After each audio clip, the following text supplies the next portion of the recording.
Welcome to People Talking Sitting Down. One of the things that hit me was your humility to be able to say, this is who I am, this is what I deal with. And what was, going through your head in that moment? What was going through my head was that I had basically given up everything. And so I just had to let go. I would have a hard time today being a teenager. The pressures of social media are intense, they're real. I think it's self-abuse just in a different form. The flip side of that is it can be very positive. I've never heard that before, and that is spot on.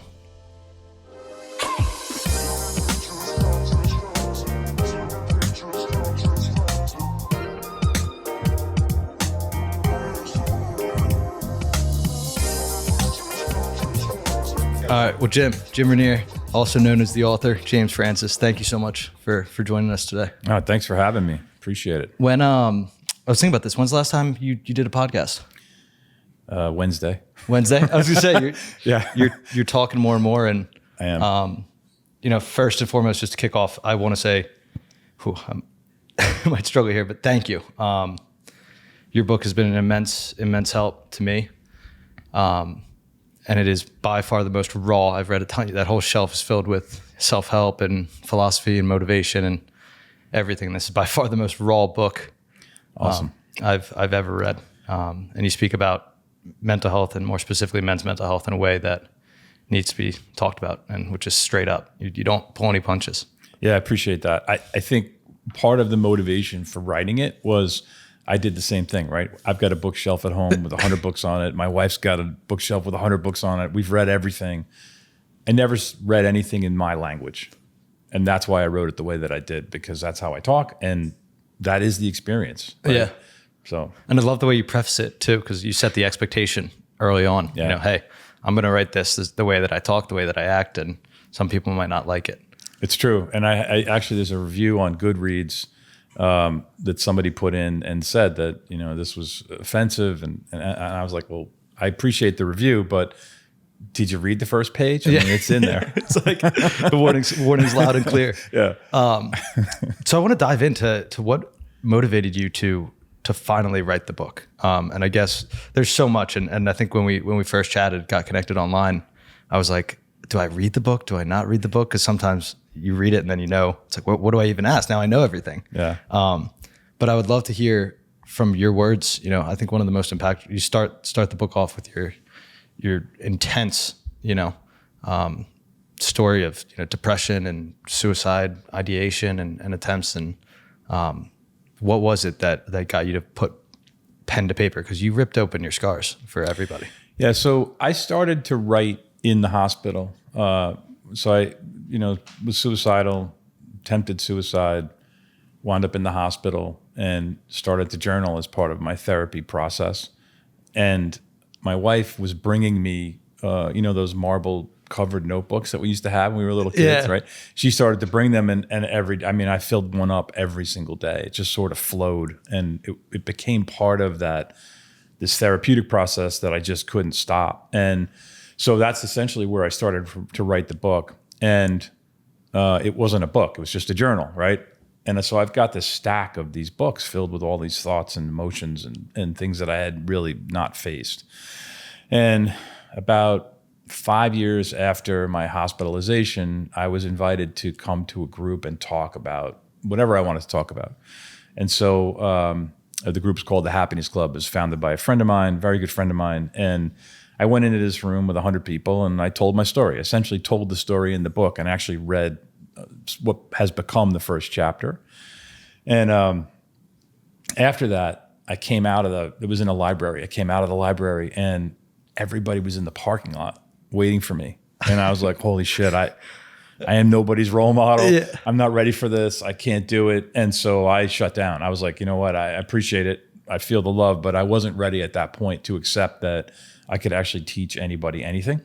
And so fast forward now another probably 8 years. So 2018, right before the pandemic, I was trying to figure out really what I want to be, right? I'm 59 years old. I'm still trying to figure out what I want to be. And I was like, you know what?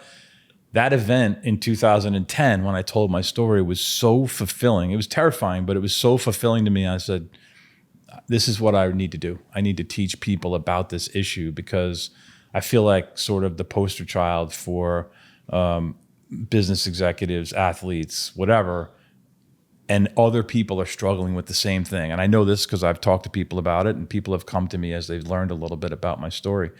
And so that was the moment when I said, okay, I'm going to write this book. I'm going to make it a book and see what happens. And so then we come forward into the pandemic, and I basically carved out a couple hours every day and wrote, essentially took my journals and morphed them into an end-to-end story. And that's essentially what happened. Interesting, because that's actually not surprising, because the level of detail in some of the descriptions, like I was highlighting left and right, and I was laughing as you were writing sometimes. Like I felt like I was there. Like I was like, I could see, you wrote about the way that the road looked, the bend and the curve, all of it. And I could see when you said about the hospitalization, like you made that one joke where you go, I wasn't going to the nice little cottage right to the left of the gate. I was up in the secure area. Yeah. But how daunting is that kind of like, one of the things that hit me was your humility, to be able to say, this is who I am, this is what I deal with. And the image that stuck with me the most was when you talked about being on the edge of a twin bed. Yeah. And comparing that to your big, beautiful house that you worked so hard for. Yeah. And what was, going through your head in that moment? What was going through my head was that I had basically given up everything, that I had walked away from the life that I was living completely. And I had no idea what was going to happen next, but I knew that I couldn't function in the world the way that I was. And so I just had to let go. And it was terrifying. I mean, it wasn't a simple thing where I said, okay, I'm ready to let go. I was forced to let go, right? Yeah. But sitting on the edge of that bed, knowing that I just blew up my relationship with my wife, my relationship with my kids.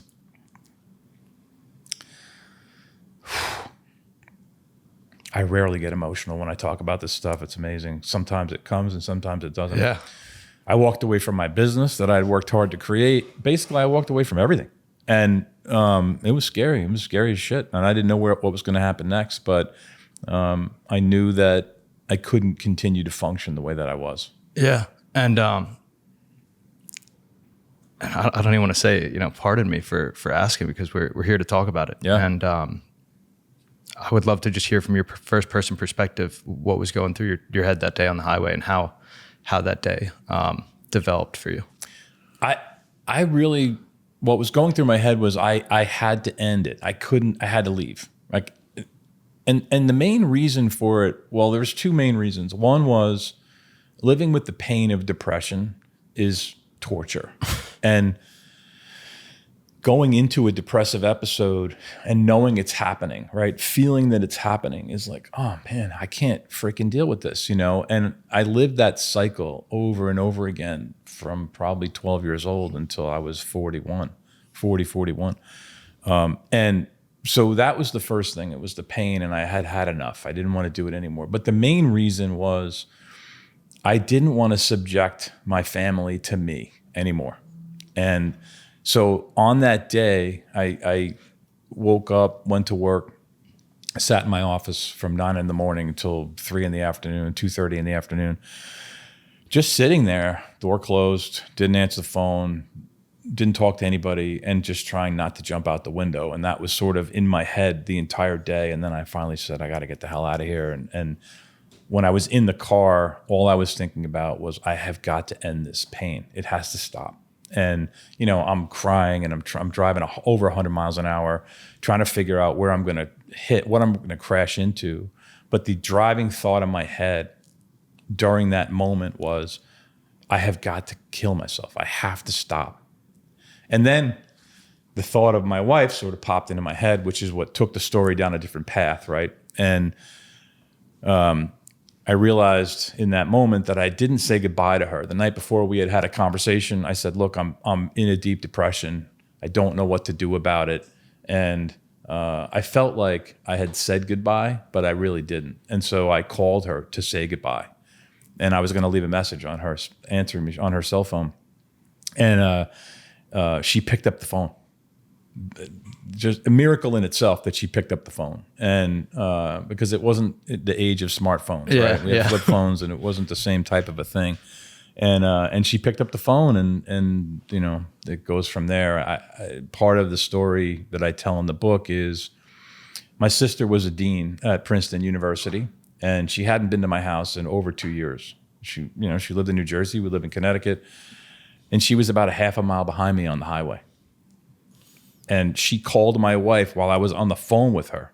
And my wife said, your sister's calling. And my sister's experienced with suicidality because of her experience at Princeton. And so my wife said, I got to answer this call. Don't go anywhere, you know. And they worked together to get me off the road. And you know, the rest of it is history, I guess. First, I mean, thank you for sharing. And one of the reasons that this book hit me so hard was that I so relate to the chaotic thoughts, that the way in which you describe how your head is like spinning out of control. Like I oftentimes talk about my own, what it's like in my head to be like a tsunami and a tornado and a volcano erupting all at the same time in those moments. Yep. In those moments. And one of the things that I want to ask you about specifically is you don't look the part. And I think that's why it carries so much weight. Yeah. So what has been the reaction from the business community, from your small town community? Because it sounds like you've put it in a lot of work. Yeah. I think people are generally shocked. If you look at me from the outside, right? I'm the poster child for athletics and business and whatever. But for me to stand up and say, look, this is part of my vulnerability. This is part of my experience. This is part of me being broken. However you want to define it. I think people are like, holy shit, if this guy can admit that he's got some issues, then I can certainly do that too. Or maybe other people in your life aren't living the life that you think that they're living, right? And so it starts that conversation, and that's what I'm trying to do. And so in my town, and I live in a small town, right? I ran the lacrosse program, the youth lacrosse program for 10 years. Everybody knows me, right? I can't go to the supermarket without having somebody say hello or, you know.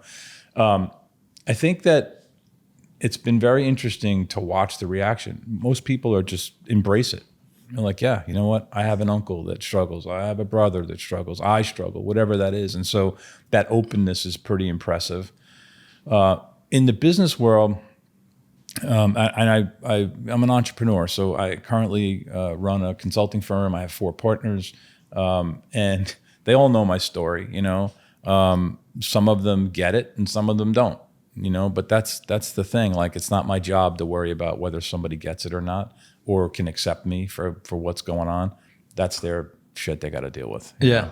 And so I've learned that there's no separation between your personal life and anything else that you do. You are either who you are or you're not. And that's not a comfortable place to be in if you're not used to it. Yeah.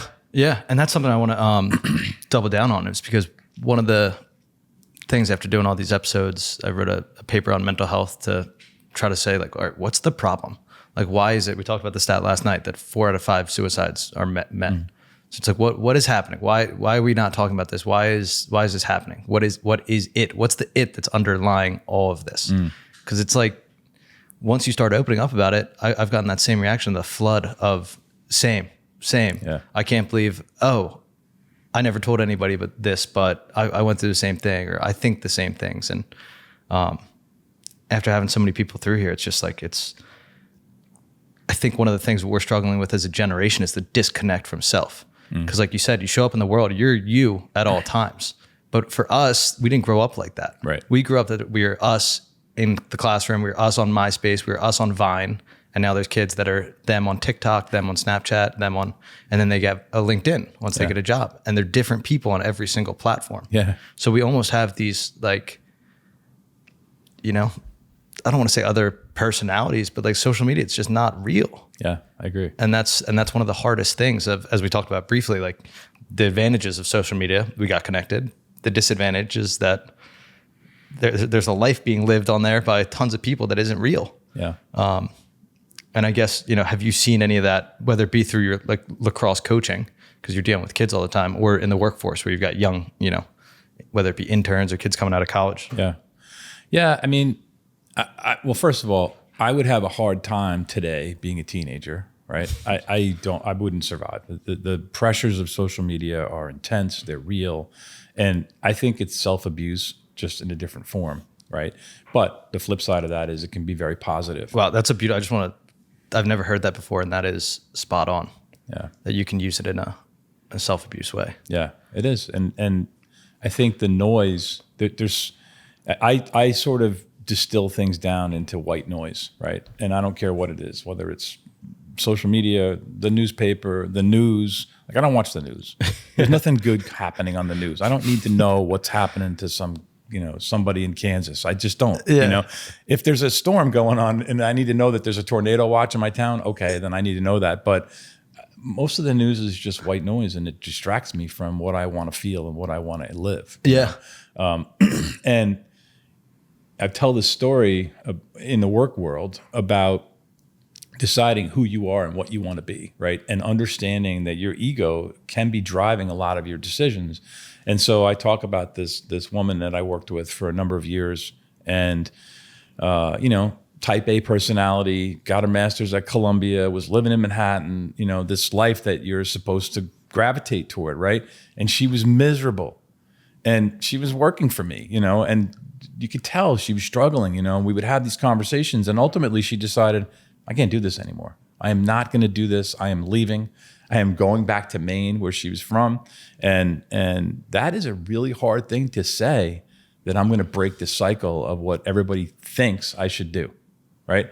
And so now, and she's been living in Maine. She just got married, and she started a business. So she essentially carved her world around what she is.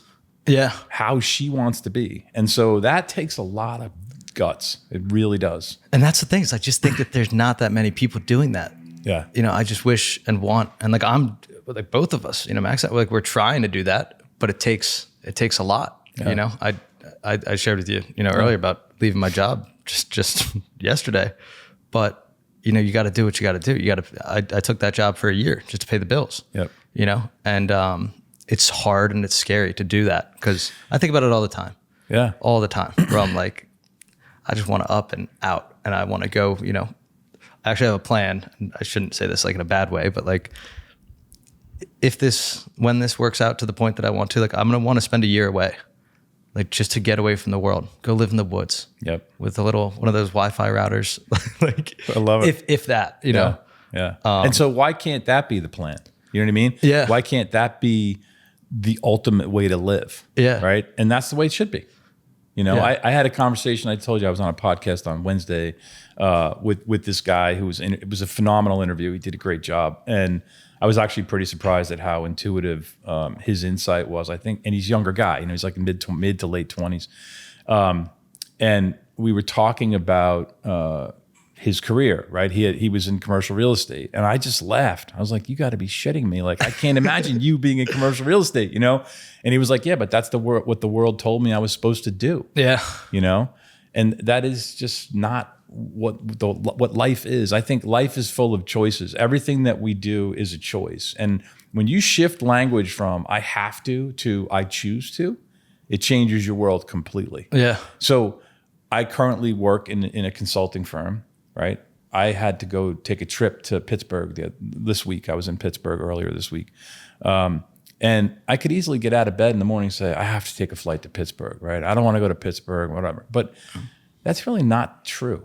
I was choosing to go to Pittsburgh because there's people there that I need to meet with, or I want to talk to, or I want to connect with, or whatever that is, right? But shifting that from I have to go to Pittsburgh to I am choosing to go to Pittsburgh is a tremendous relief.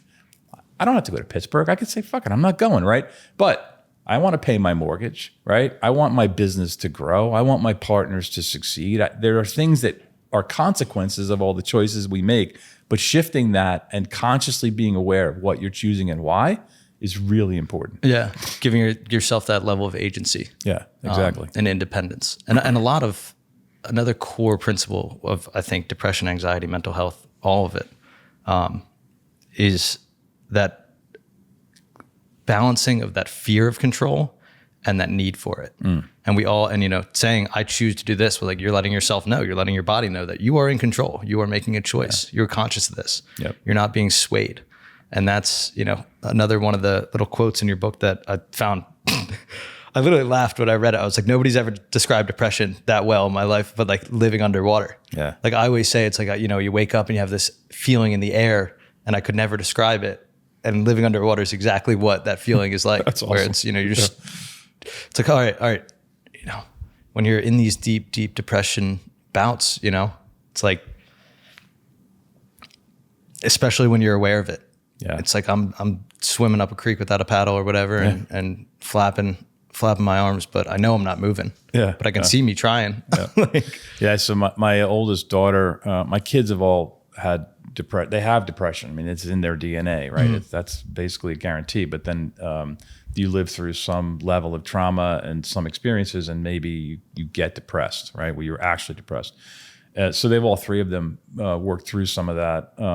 But my oldest daughter is the one that came up with the description about living underwater. I remember the day we were talking about it, and she was like, "It's like I'm living underwater. There's all this pressure coming around my head. I can't really hear. Like I can hear sounds, but I can't pick up the words, and I can't really see clearly." And I was like, "Yeah, that's perfect." Yeah. And what do you think that is? Because I think there's a realness to that.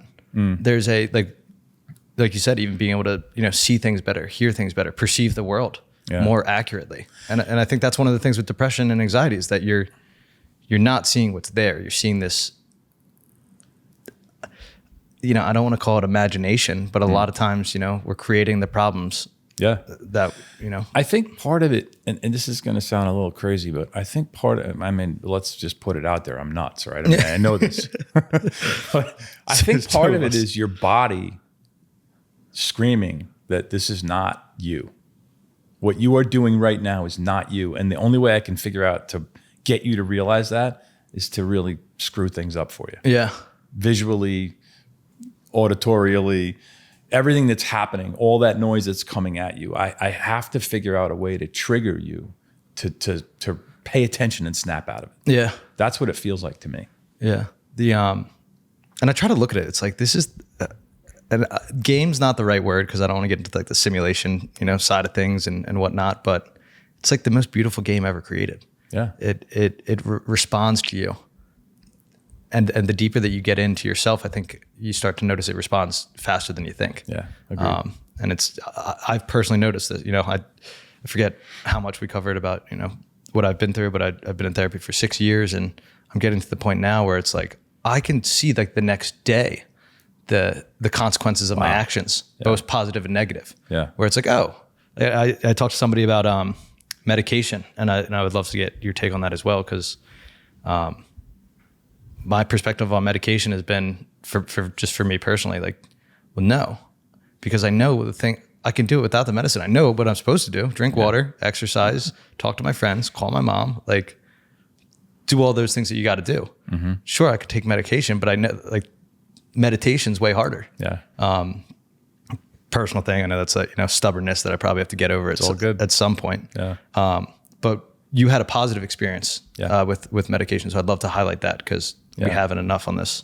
Yeah. I think when I went into the hospital, or even before the hospital, so let me take a step back. After they talked me off the road and my sister got me into her car, they took me to Yale Psych, which is 20 minutes down the street from where I live. And it was a Friday afternoon, early evening, and Yale Psych on a Friday is not a good place to be. At least it wasn't then. And my wife said, "I can't leave him here." And I don't remember any of this, but this is all filled in for me. And she's like, "I can't leave him here." And Yale was like, "Well, he's going to hurt somebody. He's going to hurt himself, or he's going to hurt somebody else. You're taking him, but you're going to sign a waiver that says we're indemnified. We have nothing to do with this." And she did. To her credit, it was the right decision, but they drugged the shit out of me. Right. And so I spent that whole weekend in bed sleeping, couldn't really move. I was hallucinating that I was moving, but I never moved. And so now then they take me to Silver Hill Hospital, which is an unbelievable facility in Connecticut. And they put me on a course of medication to try to get me to calm down, try to get me to sleep. And it's a science project, right? You don't know how one person's going to react to a certain level of drug, certain type of drug, whatever. So I started taking medication at that point. the medication they started me on was changed about 3 weeks later because I wasn't reacting well to it. And what I found for me was, because I never wanted to be labeled that I had to be on medication, right? That was part of my issue. I just never wanted to touch it. But what I found was it reduced the highs and it reduced the lows and sort of kept me right in the middle. Yeah. And I needed that calmness in order to sort of sift through and start to do the work that I needed to do. So for me, medication was a gift. And I couldn't believe that. I was like, yeah, thank God this stuff exists, you know? Yeah. But like you, I didn't want to be on it forever. I wanted to get off it as soon as I could. But it took me, a solid 8 years. And then I ultimately weaned myself out of it. In fact, the first time I tried to get off medication, I couldn't do it. I got so sick and my anxiety started to bubble up. And I think a lot of that was self-created, but it is what it is. And so I continued on it for another 6 months, maybe 8 months. And then I was like, okay, I'm ready to do this. Because there's a bunch of side effects that aren't great. But ultimately I was able to get off, and I haven't been on medication for, 10 years or so. But for me, it was a gift. It really was. So what you just said just hit me in the chest, because I just had this conversation with somebody about, excuse me, sorry. I just had this conversation about how, yes, I've gone through some like depression in my life and I felt really, really low, but that's given me the ability to feel the peaks as high as it can go. And I don't want to get away from that. Yeah. And I think that that's a common thread with people who are depressed. They're like, no, I like it this way. Yeah.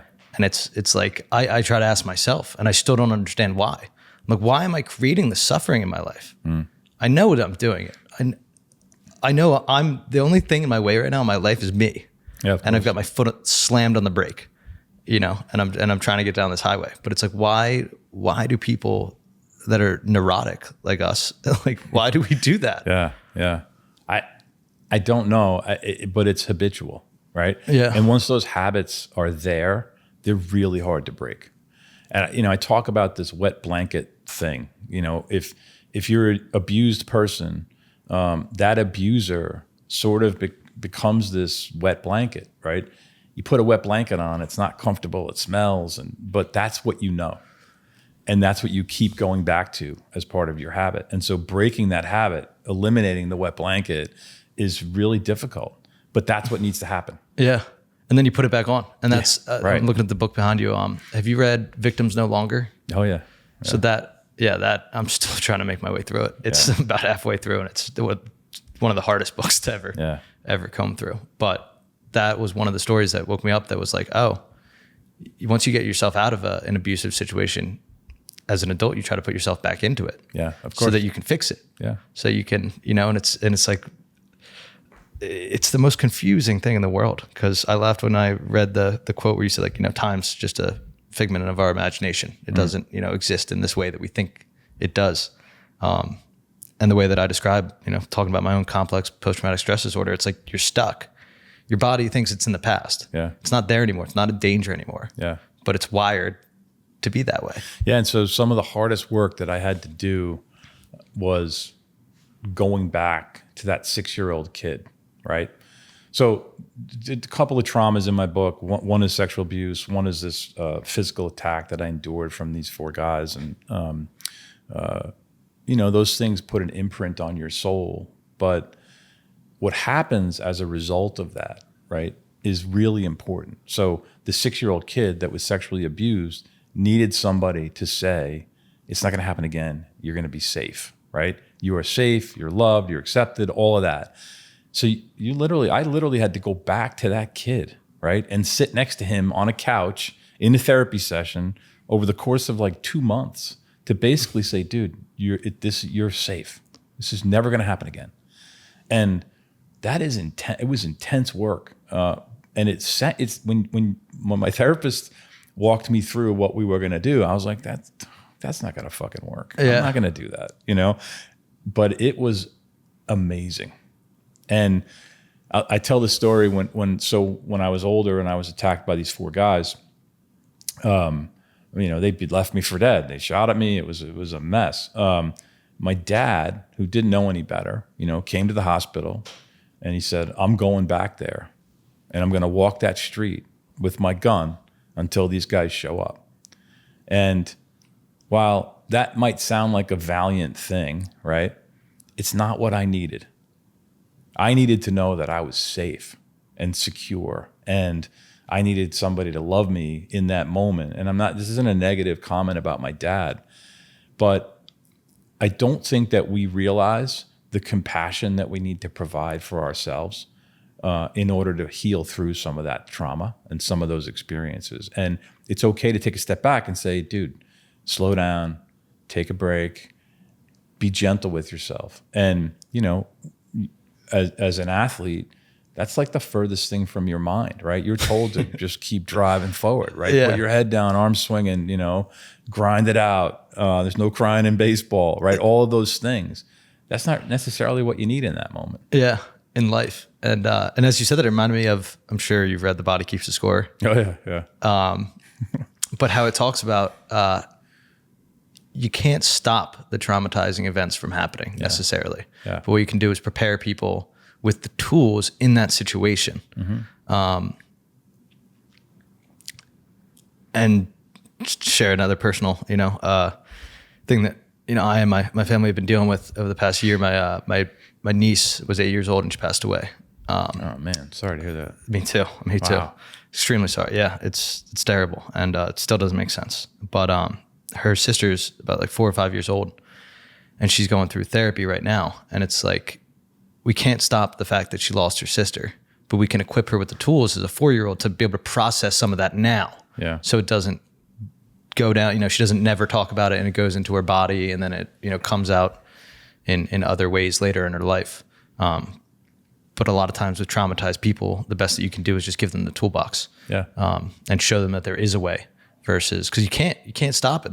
Like with that situation, same thing with situations of abuse or divorce. Like especially kids, they can't fix any of that. Yeah, and I talk about my own children at times and the experiences that they've had with anxiety and depression, and despite everything that we've all learned as a family and how we process things and the language to talk about it and all of that, they're on their own path. They're still going to experience the things that they are going to experience, right? But they now have the tools to break through those things a little bit better than they would have, for sure, if none of this had ever happened. Yeah. So one of my favorite topics to talk about is like I like dream about being a dad. All I want to do is be a dad, and I love having guys in here who are fathers who can talk about it. But I'm gonna hit you with a hard question. But if your kids were here right now, like what would they say about you as a father? What would be their gut reaction? I think their gut reaction would be, my dad is one tough son of a bitch. I really do. Let's go. That I'm a pain in the ass like every other dad, maybe, right? I'm a little intense. Part of that is my sort of natural anxiety. But I also understand the commitment that I've made to my family since that day.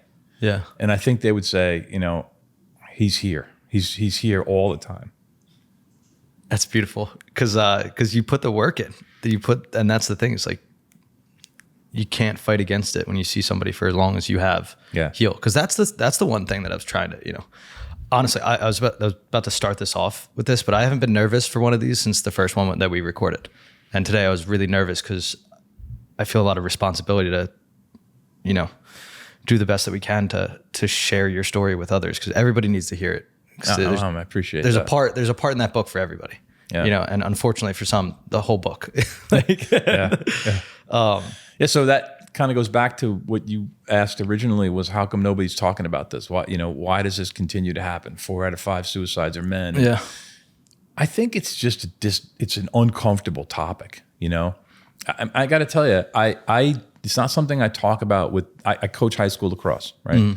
It's not something I talk about with the teams that I coach, because you never want to cross that line, especially in a public school, right? There's so much litigation out there, and you never know when you're going to piss somebody off or some parent's going to come in, and so I sort of just kind of hands off. But I teach them meditation and things like that. But we had a game this year.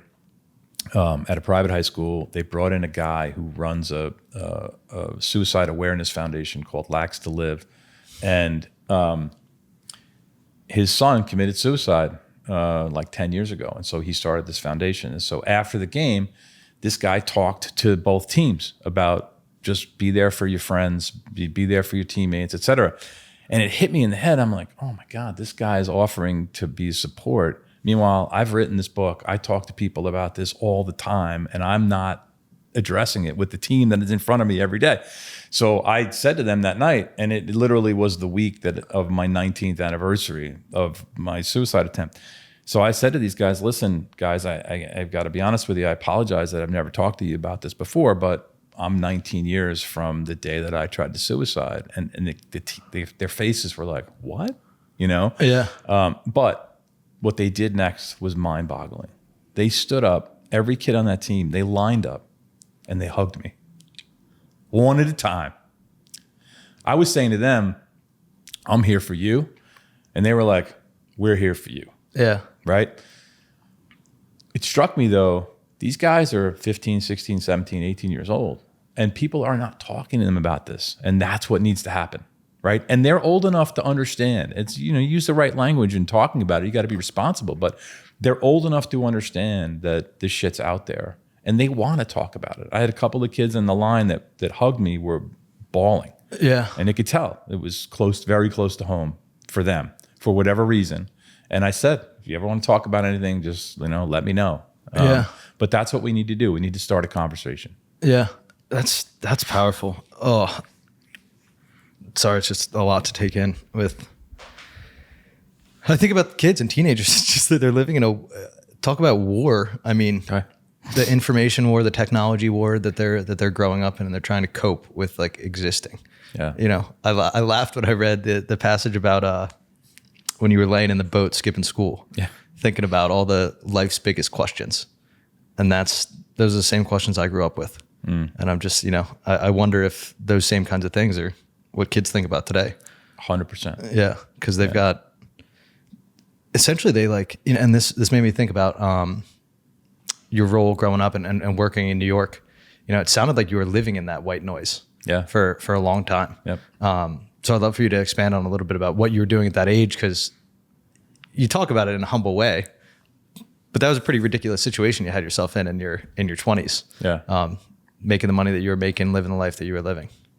Yeah, I kind of fell into this sales gig where I was making a lot of money, and I was surrounded by people that were making a lot of money, and I'm naturally competitive and driven and committed and focused, right? And so I had grown up fairly poor. We lived in an 800 square foot house. My mom raised 4 kids on her own. My oldest sister had Down syndrome.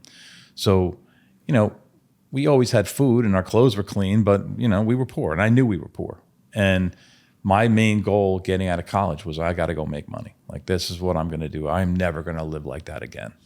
And so I found myself, and my wife and I both together are really hard workers. Like we focus on what we want and we achieve it, right? We're achievers, I think.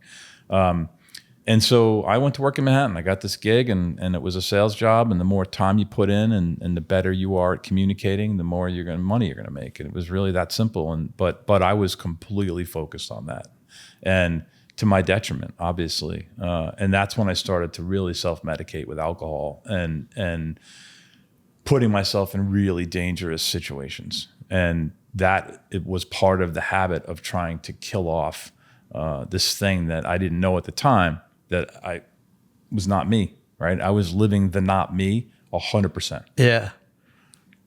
It sounds like you were acting. Like that's 100%. When I read that, I was like, it doesn't even sound like the guy that's writing the book. Yeah. Yeah. And that's why I wrote the book under the name James Francis, right? If you look me up on LinkedIn, I'm Jim Rinere, and everybody that I work with knows me at Jim Rinere or JR. But the creative side of me, which I never really tapped into until I sat down and wrote a book, is James Francis. I had to separate the two in order to really get to this creative being that I wanted to live. And that's why I used a different name, because the creative side of me is a huge part of who I am that I never really tapped into. Yeah. And that was your father's name and your grandfather's name? Yeah. Yeah. How did you cope with that? Because from gathering from the book, it didn't seem like those were the easiest relationships in your life. Yeah, no, it's funny. I always wanted to change my name, right? I shouldn't say always. I wanted to change my name after I realized that these relationships were so destructive. But I came to a place of forgiveness about everything, right? People do the best they can with what they know. Everybody does. And I let it go. I just released it. And I had to figure out a way to honor it, part of that too, part of the name thing is now I've got kids. They're walking around with that name, My son's name is James. It's not James Francis, but it's James. His middle name is different. And I was like, man, I can't pass this name on. This is not going to work for anybody, But there's an honoring in bringing somebody into the world. And so ultimately that's what I decided to do. I decided to completely forgive and let go, which I've done, and honor the names. Yeah. I think they're important. That's interesting because another quote that stuck out to me was when you were a little angry that this man's DNA is pumping through my veins. And when you sit here, you're 50%, I always say like you're half your mom, you're half your dad. You got their issues, you got their anger, their joy, all of the, the things that they experienced. What is something from your dad that you have embodied in yourself in a positive way? My dad was a great teacher. He was really intelligent, intellectually. Mm-hmm. He really was. And he was a great teacher. He taught me how to fish. He taught me how to cook. He was one of the best cooks I've ever met. And for me, I think that's probably the most positive thing that came out of it. He was also into cars. He taught me how to, work mechanically on things. So I think those are the things that I take away in the most positive aspect. Yeah. Did it take you a long time to get there? Oh yeah. Yeah, it did. And when I had kids, when my wife was first pregnant, I was terrified to be a dad because my role model was not a good one. And I kind of got through it, powered through it. My wife's an amazing human being. And she essentially said, look, we're going to love these kids. It's going to be fine. And I went along, but then when she was pregnant the third time and we found out it was a boy, I crashed, man. I was like, there's no way. I can't be a dad to a boy. I can't. Damn. It's crazy the amount of fear that comes, into us from outside sources. Yeah. And there's all these reactions that you don't even understand. And that's for me, as I've been on this journey of healing, it's like, I can't even look at life the same way. I can't look at, like when I think about certain things growing up, it's like, oh, that was from this experience, or that was like the puzzle starts making sense. And there's a lot of dots that connect. And then I think an issue with a lot of people in my situation, I don't want to speak for you, but you want to connect all the dots and you want it all to make sense. You just want an answer. Yeah. All I want in life is an answer. I just want to know why, but what I took from your book, especially at the end, is that acceptance of not having an answer, and forgiving yourself. And I'd love for you to share the example. And sorry, I don't want to take too much away of the excitement and surprises in here, but I paused when I read the pencil, letting go of that. So I'd love for you to walk us through. Yeah, there's two things about the pencil that I think are important. One is needing support, right? Or accessing support, regardless of what that support is. So if you take one pencil in your hand, right, and you snap it, that's you alone trying to deal with shit on your own, right? Easy to break one pencil. You get 10 pencils, you put them together. Now you've got this support group. You try to break 10 pencils, you can't do it. Yeah. And so that's the metaphor for reaching out and building this sort of support network, whatever that is for you, right? So that's important. The second thing is what you're talking about, which is just letting go and holding on to the pencil as tightly as you can, right? Your hand is shaking, everything's starting to hurt. You hold it as tightly as you can, which is you dealing with the shit that you're trying to deal with. And then just let it go. Just drop it. Yeah. And immediately your arm starts to ease up. Your head starts to not think about it anymore. And you realize that letting go is ultimately what you need to do. Now, I'm not suggesting that you just say, you know what, none of this ever happened and walk away and I'm happy, right? It doesn't work that way. But starting to release that anger and that energy around that, what you've been holding on to, is the first step. And one of the scariest steps is it's almost like step 0 of even realizing it. Yeah. Of even like having those memories come to the surface. And that's why when we're talking about your kids and the amount of work that you've done, it's like, one of the things that I think is hard to explain is the level of intensity that healing, like it sounds nice, healing. It's not like a nice process. No, it's not. It's not. I wouldn't say like I enjoy the process of self-discovery. I do, but damn, it's hard. It is. Like and you saw it on my face this morning, but like after getting through the end of this, like I was exhausted just by hearing somebody else's. Yeah. And feeling all those things as you're reading your words, you know, it's intense. Yeah. But what keeps you going today to keep that healing moving forward? So it's a great question. And I want to say that depression, anxiety, it never goes away, right? I've had some depressive episodes in the last 5 years that were pretty deep, but I'm able to get out of them a lot sooner. I deal with anxiety on a regular basis, but I understand what's happening, right? I can manage it very effectively, very quickly. And what's driving me now really is helping other people see the possibility of evolution in themselves, regardless of how minor or dramatic that might be, right? I look at it as a spectrum, you know, from 0 to 10. 10 being, you know, Buddha, completely healed, right? 0 being just, you know, a troglodyte. You don't know what the hell's going on. You're numb to everything that's going around you. So if I'm talking to somebody who's at a 2, right, he or she might get to 2.5 on that scale, but that's a huge victory for them, right? Yeah. Somebody else might be at a 5 and move from a 5 to an 8. And I think understanding that everybody's on their own path is really important.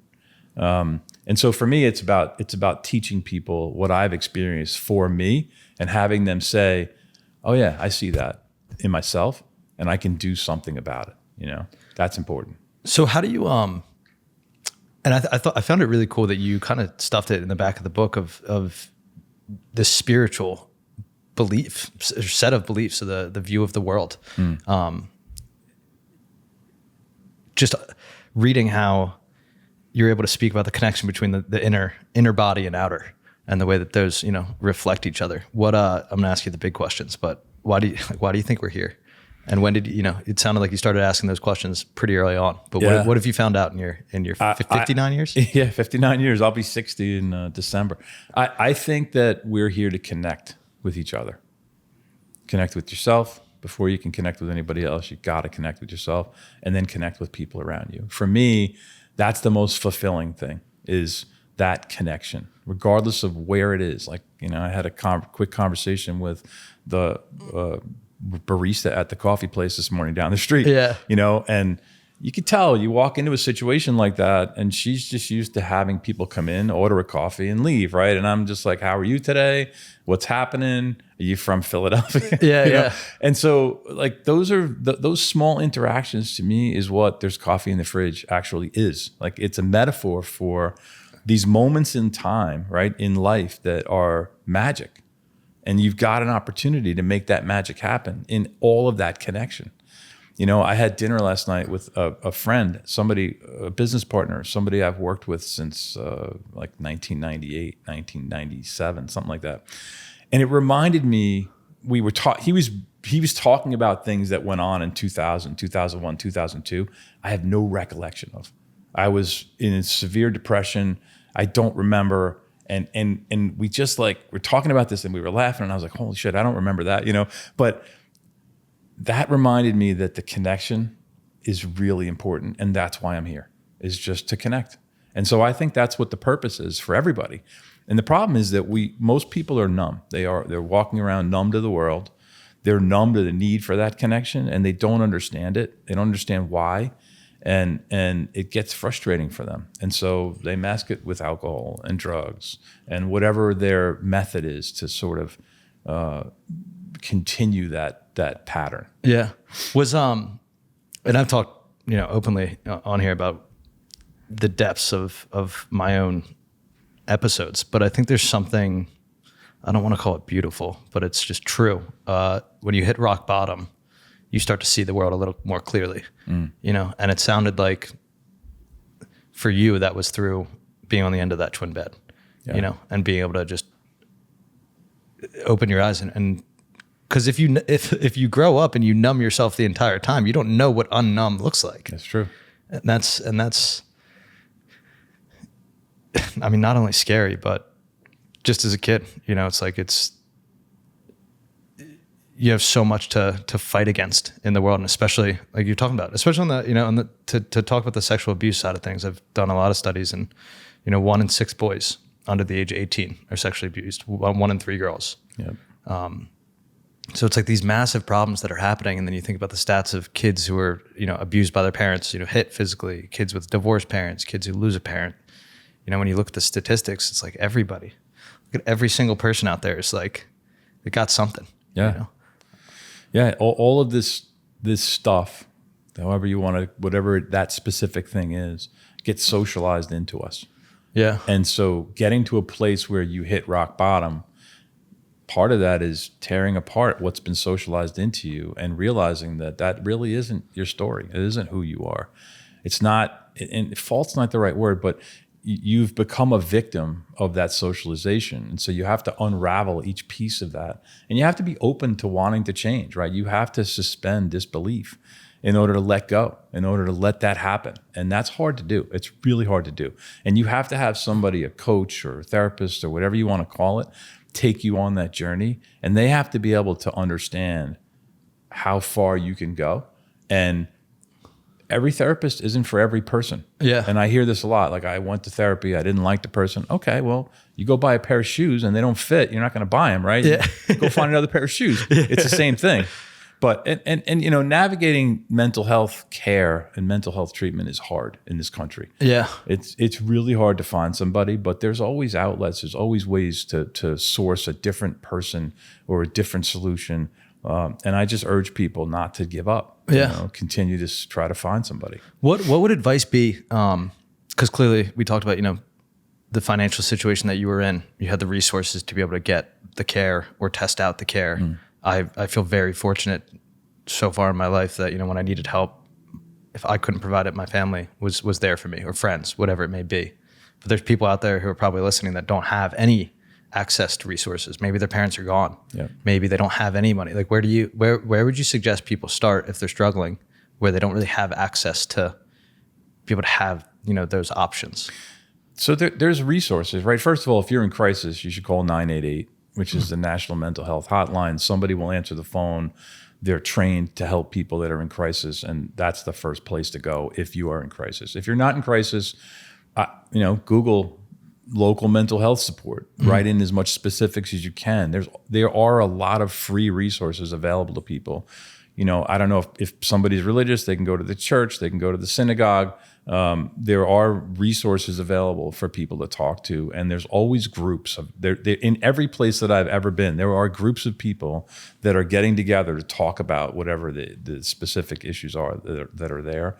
And I think once you start to get into that, it opens up like a floodgate. It's like, oh, I didn't even know this existed, you know, but you've got to be willing to take that step, you know. And I did have the financial resources to get the most amazing care that was available to me. But when I came out of the hospital, you know, they connected me with a therapist that didn't work. I went to him for a year, and we were about a year in, and he was like, listen, I can't help you. I can't take you any further than you've already gone.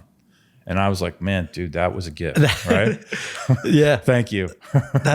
And was that the one where the reasoning was that on the intellectual side? Yeah. It was a challenge. Yeah. Can you speak to that a little bit? Because I think that that's something that, as I've talked to all these people, one of the, I don't want to say the wrong word, but it is almost a cool thing that people who struggle to these depths are usually brilliant.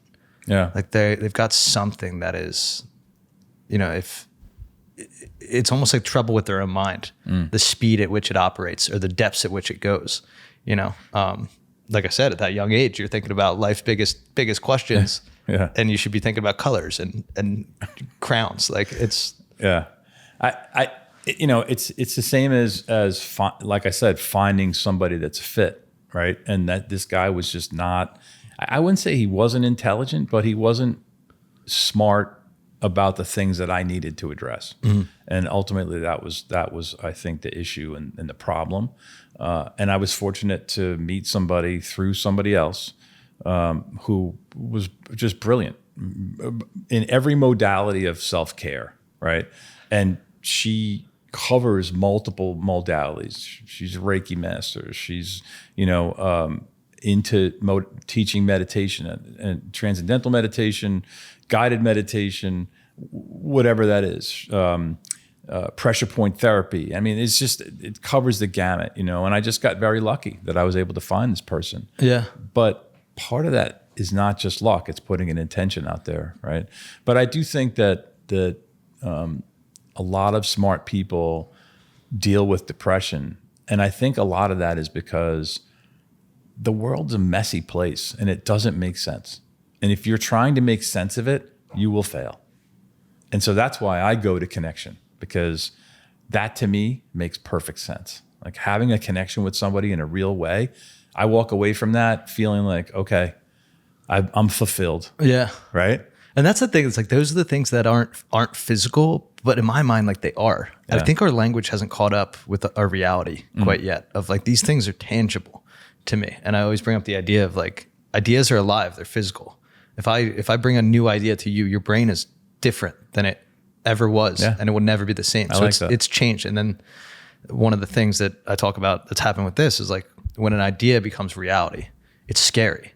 Like this is scary to me. This is like so frightening because it started as an idea in a journal and now it's alive and now you're here. And now, because again, I put that intention out to the world did its work. Yep. And that, knowing that you have that power, I think is an extremely unsettling thing that we all have to come to terms with, that you are the writer and the director. Yeah. And you do have that free will if you want it. Yeah. If you don't. Yeah. And I think channeling it in a healthy way is important. If it becomes something that causes you stress, then it might not necessarily be the right thing. And I'm not talking about like general stress of I got to be on time and I got, what questions am I going to ask? That type of stuff. That's all natural, normal stuff. But if it becomes more intense in terms of a stress where it's making you sick physically, then it might not be the right path, Yeah. But I agree with you. We're magnets. We're energy magnets, right? Where you put your thoughts and your energy is what's coming back to you. I talk about my relationships with men in the business world before my break and then after, So my relationships before were all toxic. I was toxic, right? I was sick, I was toxic, and I was drawing other toxic people into my life. Afterward, I couldn't live that way anymore. I wasn't toxic anymore. And so all these toxic situations fell away. It's amazing to watch. And then the stuff that came into my life, the people that came into my life, the men that came into my life after that, it's just, it amazed me because all the negativity and all the bullshit left. And I was surrounded by guys that were living similar experiences, right? Living similar openness and connection. And that to me was just like such a proof of this whole magnet concept. Was there a transition for you in between that period? Between kind of shedding that old skin of you and your surroundings, like the people that you surrounded yourself with? Was there like a gap in between, having to move on from certain friendships and then finding those new ones where you're a little bit on an island? Oh yeah, 100%. And it was pretty scary. Yeah, it was an odd experience because I didn't know again what was going to happen. That was part of the letting go. I did not know where this was going to end up, and I had to navigate explaining to certain people that were my close friends, right? People that I thought were my close friends. Yeah. What I was living and what I was experiencing. And a lot of them couldn't deal with it. And so, I did live on an island, but I knew for myself that I had to experience aloneness in a way that I had never experienced before. For some reason, it was very intuitive to me that I had to focus on me and I had to focus on my family and nothing else really mattered. And, you talk about financial resources, and we did initially have great financial resources, but I left my job. I mean, we sold my company and I walked away. We spent all of our money over the course of like 4 or 5 years while I was learning about the things that I wanted to learn. And I mean, we spent all of our money. we didn't pay our mortgage for almost a year. Wow. And that's part of this thing that, you look at somebody who's successful and like, just take a successful athlete, right? Nobody talks about all the shit that guy did in the gym when nobody was around, right? And so that's part of that experience for me was we literally did not pay our mortgage for over a year, and we were going to get thrown out of our house, and it didn't matter. Yeah. Because this was much more important. Keeping the family together, keeping me together was much more important than anything else that I could have been doing at that point. So yeah. What you're one of the few people that, again, like I said, talks about these things in a straight up way that it needs to be talked about. But I've always said that depression is just like any other addiction. Yeah. You're addicted to that thought. I always use the example of if you're an alcoholic and at 3 p.m. every single day you start drinking your 6-pack, you're not making that decision after 10 years. That decision is being made for you. Your brain just knows. It's just like, whatever, Pavlov's dog. 3 o'clock, all right, beers, But depression is the same kind of thing where it's like every day, And I actually haven't talked about this too much, but like I had a severe gambling addiction coming out of college. And I remember waking up every single day and college kid, I'd look at my phone and I'd be like, I just put in $2,000 of bets. It's Monday morning. I'm betting on Chinese basketball. Wow. And I would look and I'd see it. And I didn't even know that I did it. Like it was talk about like losing control. Wow. Losing the ability to because every single day for 3 years, I put in bets first thing I did when I woke up and looked from the night before. That's intense. Yeah. Yeah. It's extremely intense. And, but I think depression's the same thing where people, I've had times where I'm waking up every day and it's like, I know the first thing I'm going to do is eat ice cream today because I hate myself. Yeah. And that's another thing that I deeply resonated. Your willingness to talk about your self-hatred is extremely powerful because I would assume just like me, you've probably said the most disgusting things ever to yourself. Absolutely. Yeah, that's the thing. You realize that you've hurt people right around you in your life. I know I hurt people. I hurt my family. I hurt my wife. I didn't hurt anybody more than I hurt myself. I mean, I tortured myself relentlessly. Yeah. And I tell the story in the book about the first time I thought about suicide when I was 12. And that day, right, that feeling of loneliness, not aloneness, but loneliness, intense separation from the world is where that habit started. That's where my depressive habit started on that day. It was an embryo. Then it became a habit. And I fed into that habit every single time that I went back to that place, not physically, but emotionally. And that's where I lived. Whenever I started to get into a depressive episode, that's where I lived. I lived in that loneliness and separation and isolation. How did it come out as a kid? Because I think about this. It's like it's going to come out one way or the other. You're going to act out if you've got this amount of pain that you went through. And honestly, I don't know if anybody's ever said this. I assume you've read David Goggins. Yeah, and that's the closest thing to life that he's lived from the amount of shit that we haven't even touched on it. Like that, even the attack and everything like that. I mean, that's an entire. I couldn't even fathom, truthfully. But before we get to that, how did that come out as a kid? Because when I'm reading, I'm like, I played lacrosse my whole life. There's nothing better than being good at lacrosse. Like that's the coolest feeling in the world. That is, and I think that's something that I used very efficiently to cope with my life. It was just look at me, I'm a lacrosse player. Yeah, and that's and for you to be an All-American at Adelphi, right? Yeah. It sounds like that was part of the act. 100%. It was also what saved me, right? Athletics saved me. So for me, when I started to feel depression when I was 11, 12, 13 years old, it was a result of this abusive experience that I had. And I was eating. I mean, food was the thing. That was my addiction. But on the other side of that, I had such positive experience in athletics. I grew up in a time when one kid got a trophy. I was the kid that got the trophy, right? And so I was fortunate to have that. The thing is, and it saved my life. When I finally chose lacrosse as my sport in high school, it was the thing that kept me alive because I wanted to play. And it's why I went to college. And because I wanted to play, I didn't give a shit about school. I just wanted to play lacrosse. And but it also reinforced sort of this negative feeling for me around men, which I didn't really understand. I didn't have the language for it. I didn't get it, but I was terrified most of the time. My mom, she was a single parent.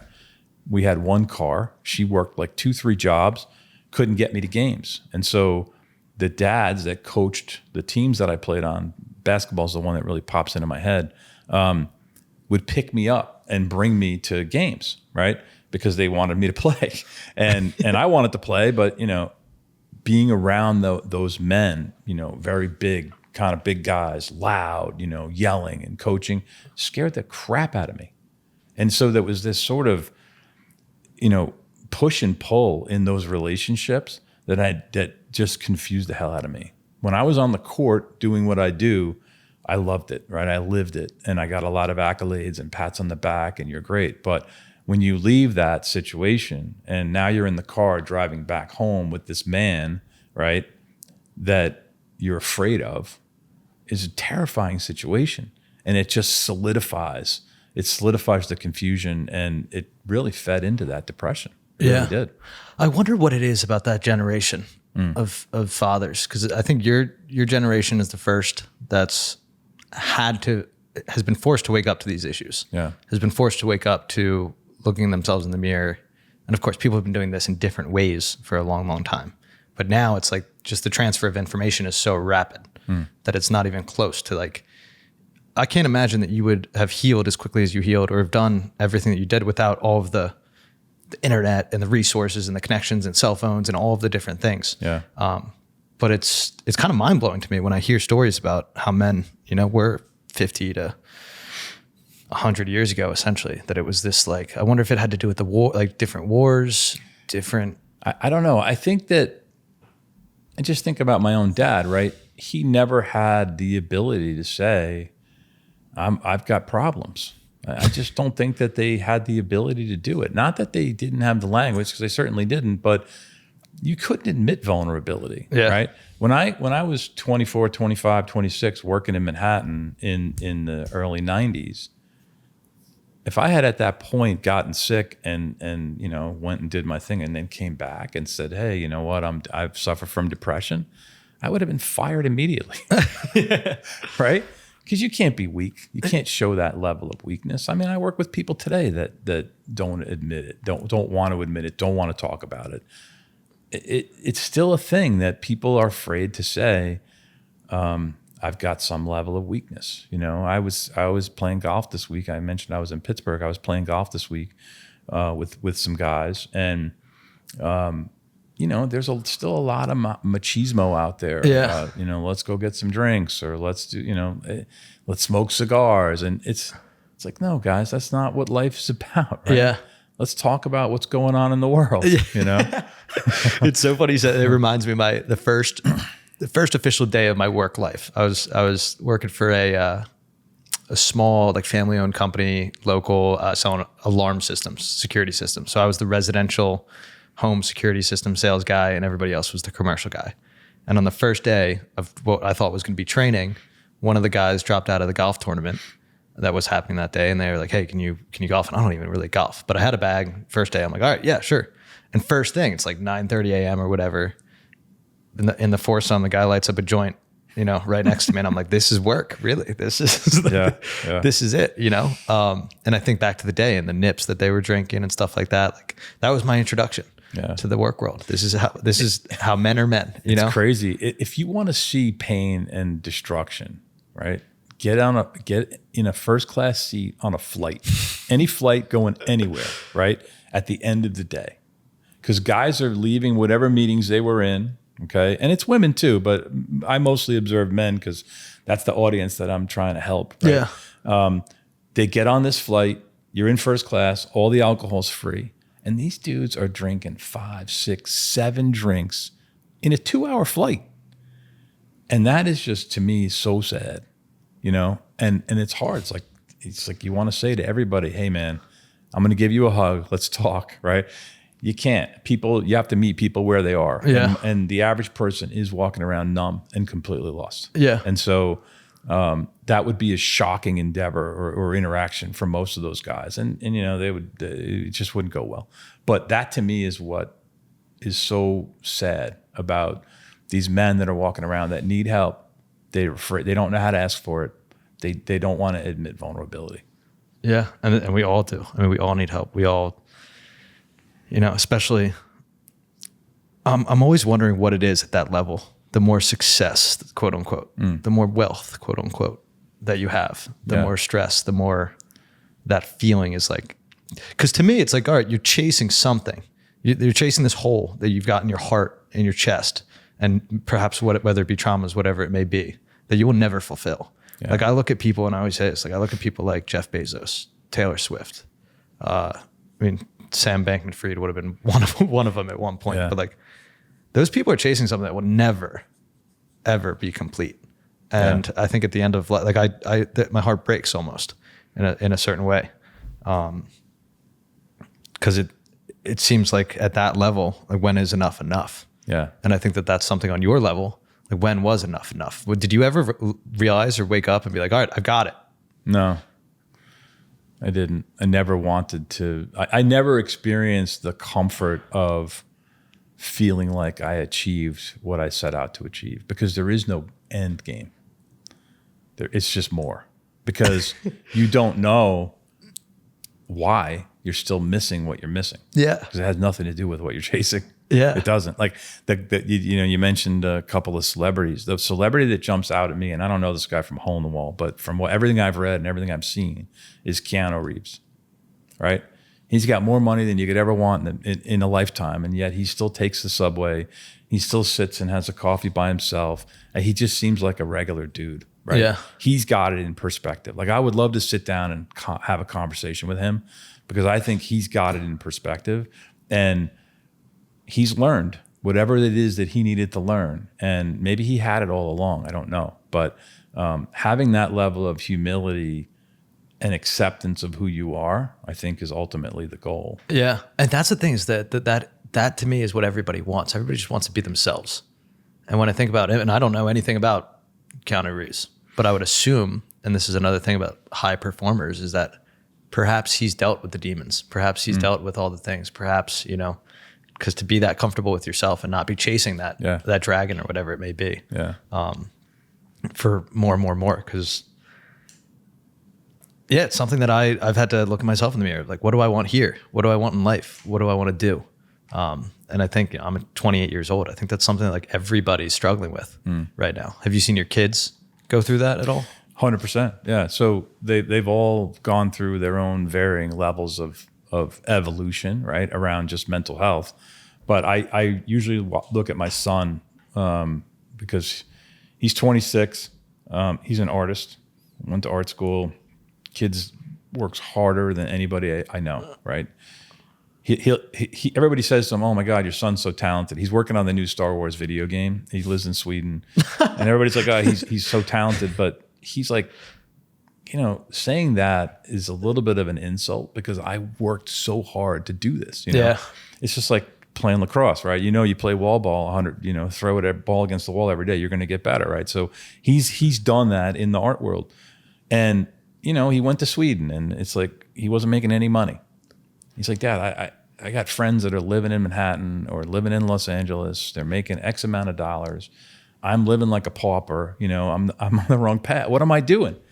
And it's like, dude, you are on your own journey, right? Just keep following what you want to follow. And he's now at the point where he's thinking about looking at alternatives, because he wants to create something from scratch, right? He wants to, whatever that is, he wants to create, he wants to write a movie, he wants to direct film, he wants to get into stand-up comedy, whatever it is, right?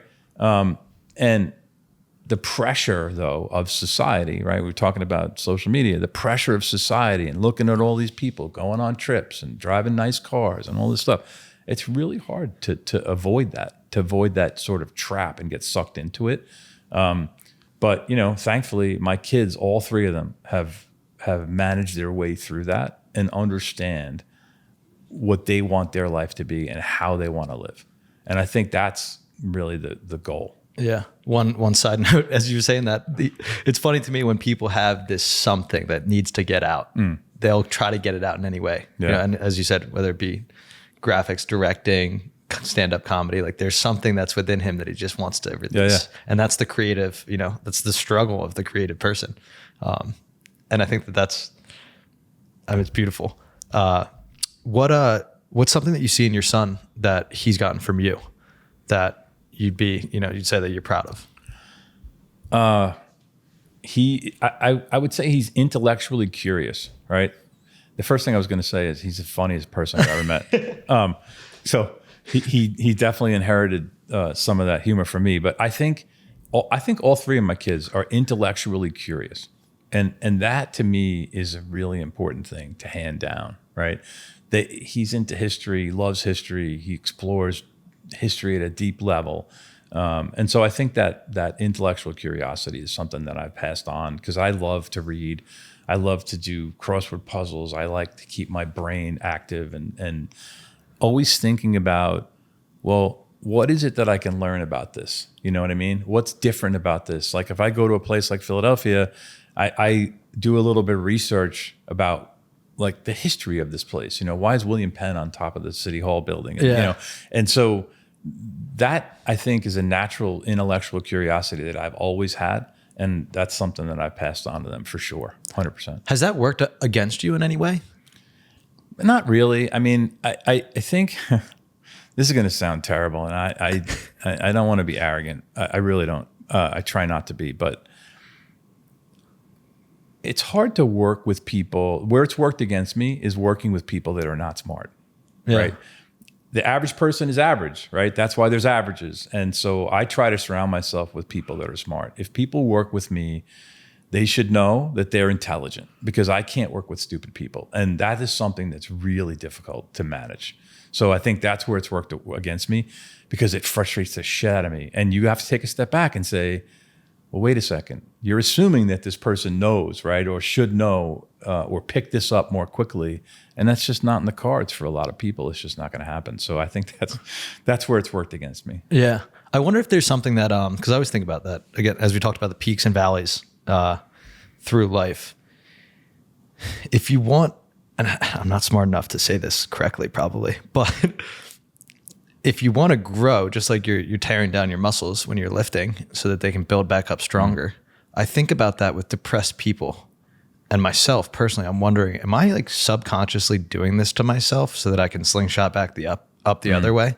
Am I like wanting to suffer? Cause like for whatever reason, Max and I, chatted about this briefly last night after we were recording, but I was saying like, it feels like in any creative endeavor, you just got to get your ass kicked for a couple of years. You got to pay your dues. The same thing with business, like writing, anything.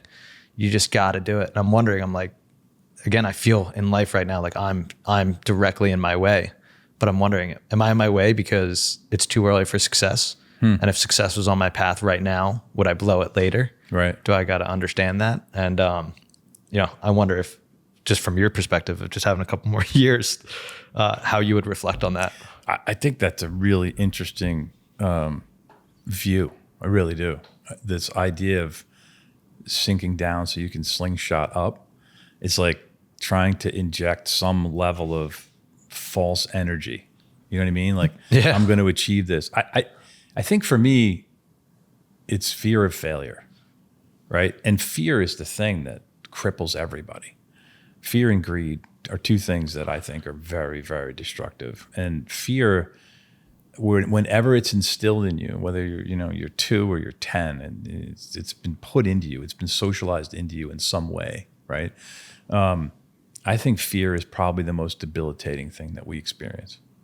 So what you're talking about, leaving your job and trying to continue to drive into this, and you're questioning whether you can succeed, that's your fear. Right? Yeah. That's fear kind of creeping in and saying, oh, you know what, dude, you don't deserve this. It's not going to happen. And I have this like backwards way. And I've said this from like the first time, like I have a fear of success because it'll make me be seen. Yeah. It'll make me be alive. And that, like I always say, like failure, we're here right now. It's like, it's not what I think it'll be.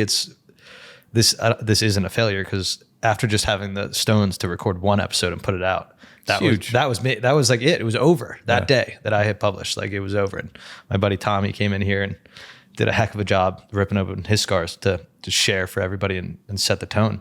But since day one, it's still something that I'm trying to like figure out within myself. Like, why am I afraid of success? Yeah. I mean, you're doing it right now. Like, if you live in the moment, right, you have it. Like, this is it. Yeah. You're doing it. Yeah. You got microphones, you got cameras, you're in it right now. Yeah. There's nothing else matters. Yeah. And it's like, it's funny reflecting, because I'm in this weird situation where I feel like I'm aware. I think when you chase a dream, sometimes you're like, I wish I was almost a little bit more ignorant about what was happening. I think, I don't know if it would be more enjoyable, or I would just think less about it. But I mean, it's something that every single day, it's just a wrestling match with my brain. And I'm like, what am I doing? Like, we've been doing this for a year and a half now. I'm like, well, why isn't he getting better? And again, there's that hole. Yeah. And it's just healing. That's going to be outside of, I always thought it was going to be the next thing. And I think that that's something that, in the same way that people can get addicted to depression, people can be addicted to healing. And at a certain point, certain wounds might be cleared out 95%. Yeah. And is it worth 5 more years of depression to get to that last 5%? Yeah. Because there's people who I would say lose touch with reality a little bit. And that's another fear of mine, is to get to this mega spiritual point where you can't operate in the world. But the way that I look at the world from a spiritual perspective is, if you took a piece of glass, right, just this big pane of glass, and you dropped it, it doesn't shatter, it splinters, right? These splinters happen all over this piece of glass. And every person, every tree, every piece of grass, whatever exists in the world, is one of those splinters. And so we're all connected on that pane of glass. That's how I look at it. I just got chills. Have you read Stalking the Wild Pendulum by Itzhak Bentov? No. I'm not sure if I'm saying his name right, but it's essentially that exact idea that everything is imprinted on the universe. And he brings it up in that same way about talks about like having a sheet that you'd put in the oven that has almost like a bowl like sides to it or whatever.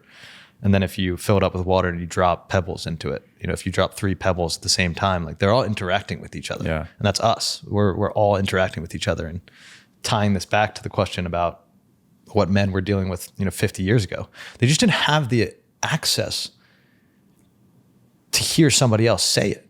It wasn't printed in the papers that local business leader, lacrosse coach is suffering with depression. That's not like, now with technology, we can have these conversations with what used to cost $1 million as far as technology goes, with cameras and whatnot. But now we can do it, in a much cheaper way and get that word out there. Because I think that was one of my parts with forgiveness and my own relationship with my own father and parents, just in general, is understanding that, like, they grew up in a different world. Yeah. In a different literal universe. Yeah. They didn't have what we had. You couldn't say, like, my mom said the same thing. She was like, imagine if I would have, with 4 kids, we were like 4 and 6 years or whatever. It's like, imagine if I would have said I was depressed. Yep. She had lost her mother when we were very young. And like, there wasn't exactly, I don't think, the resources, to hear somebody else go through those kinds of pains on a podcast or in writing or on a blog. Yeah. And things. I mean, I grew up, in a house with my mom. She never told me she was depressed. And there were situations where she was in bed for long periods of time, 2 weeks, 3 weeks, where, they would say she threw her back out. She was suffering from depression. She didn't share that with me until many, many years later. And I remember being really pissed off, because I was like, what the hell? I've been dealing with this, why didn't you tell me, Yeah. But you just don't do it. You just didn't talk about it. I think one of the things that frustrates me today about suicide is, if somebody famous dies and it's a news story, right? It doesn't say in the story that this person suicided. It says cause of death unknown, or hasn't been reported. Well, why not? Tell people what is going on. Yeah. Right? We need to talk about this stuff. Everybody needs to know that even if somebody has $30 million in the bank, is struggling. And you need to understand that. And it's okay, right? Let's get it out in the open. Let's talk about it. Yeah. It frustrates the shit out of me. Yeah. And it's like, I think we're headed in the right direction. I think that it's, there's positive steps being taken.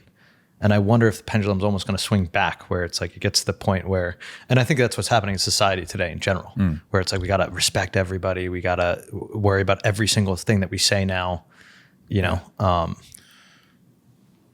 at some point I think that's happening like today. Like people are just getting tired of agreed. What can I even say at this point? It's like you're saying, like these feelings are real. Yeah.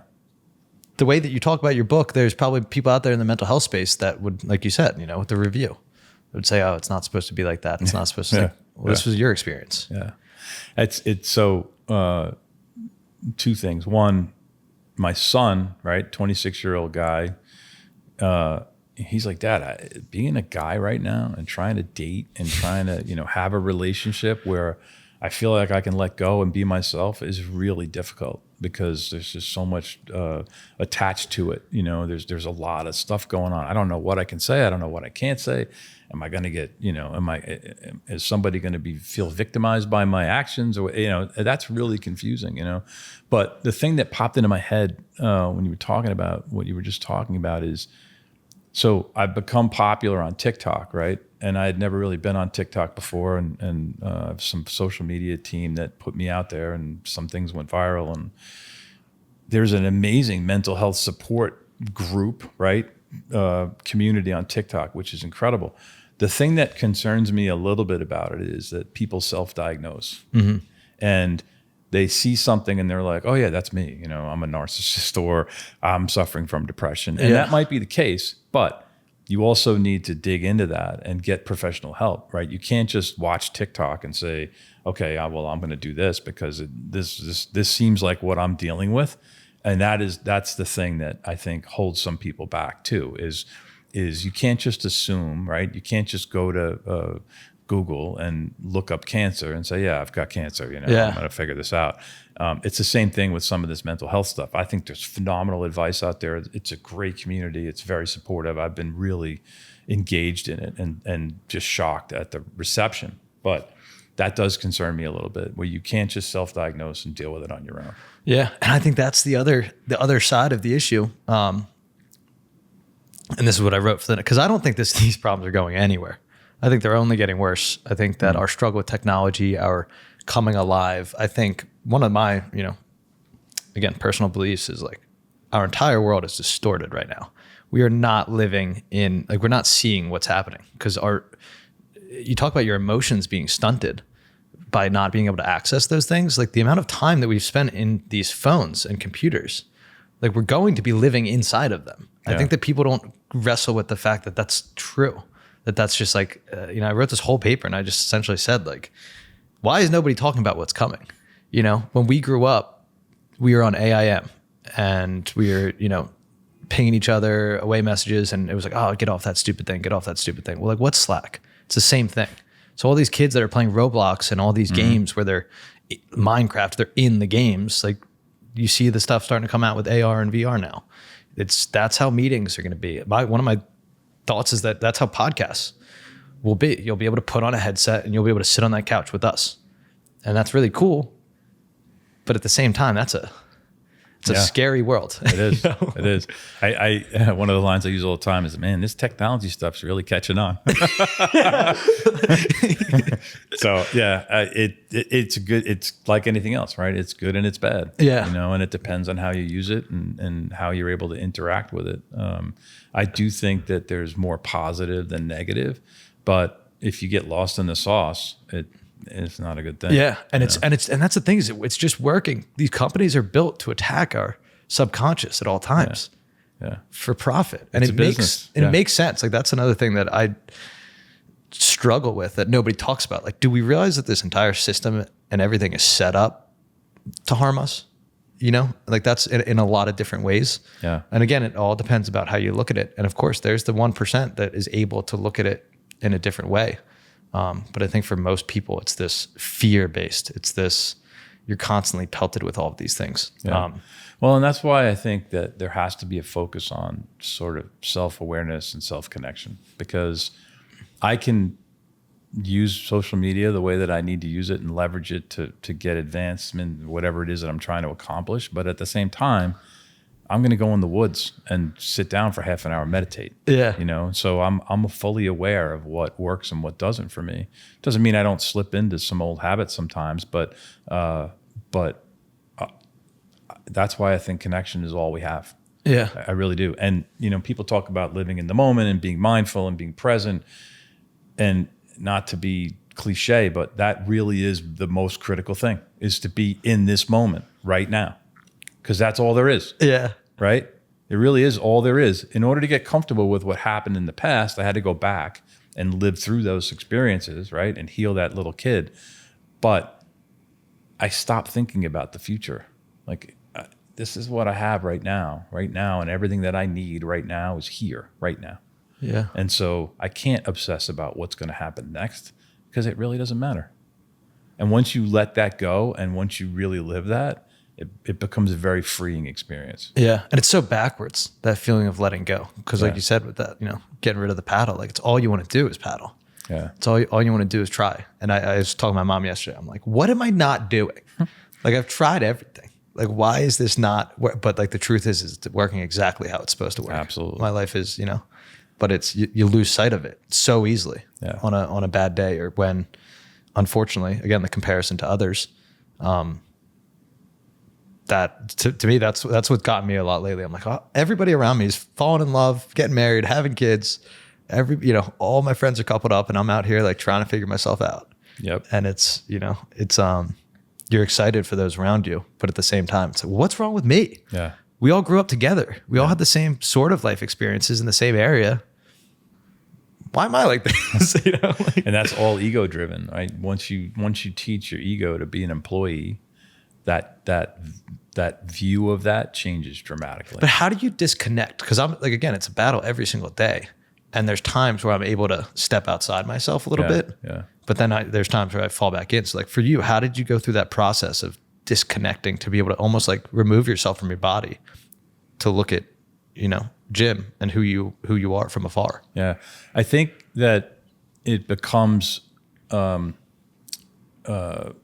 something that you get more and more comfortable with when, for me, it starts to happen when I start to see the ego take over, and it still happens weekly, right?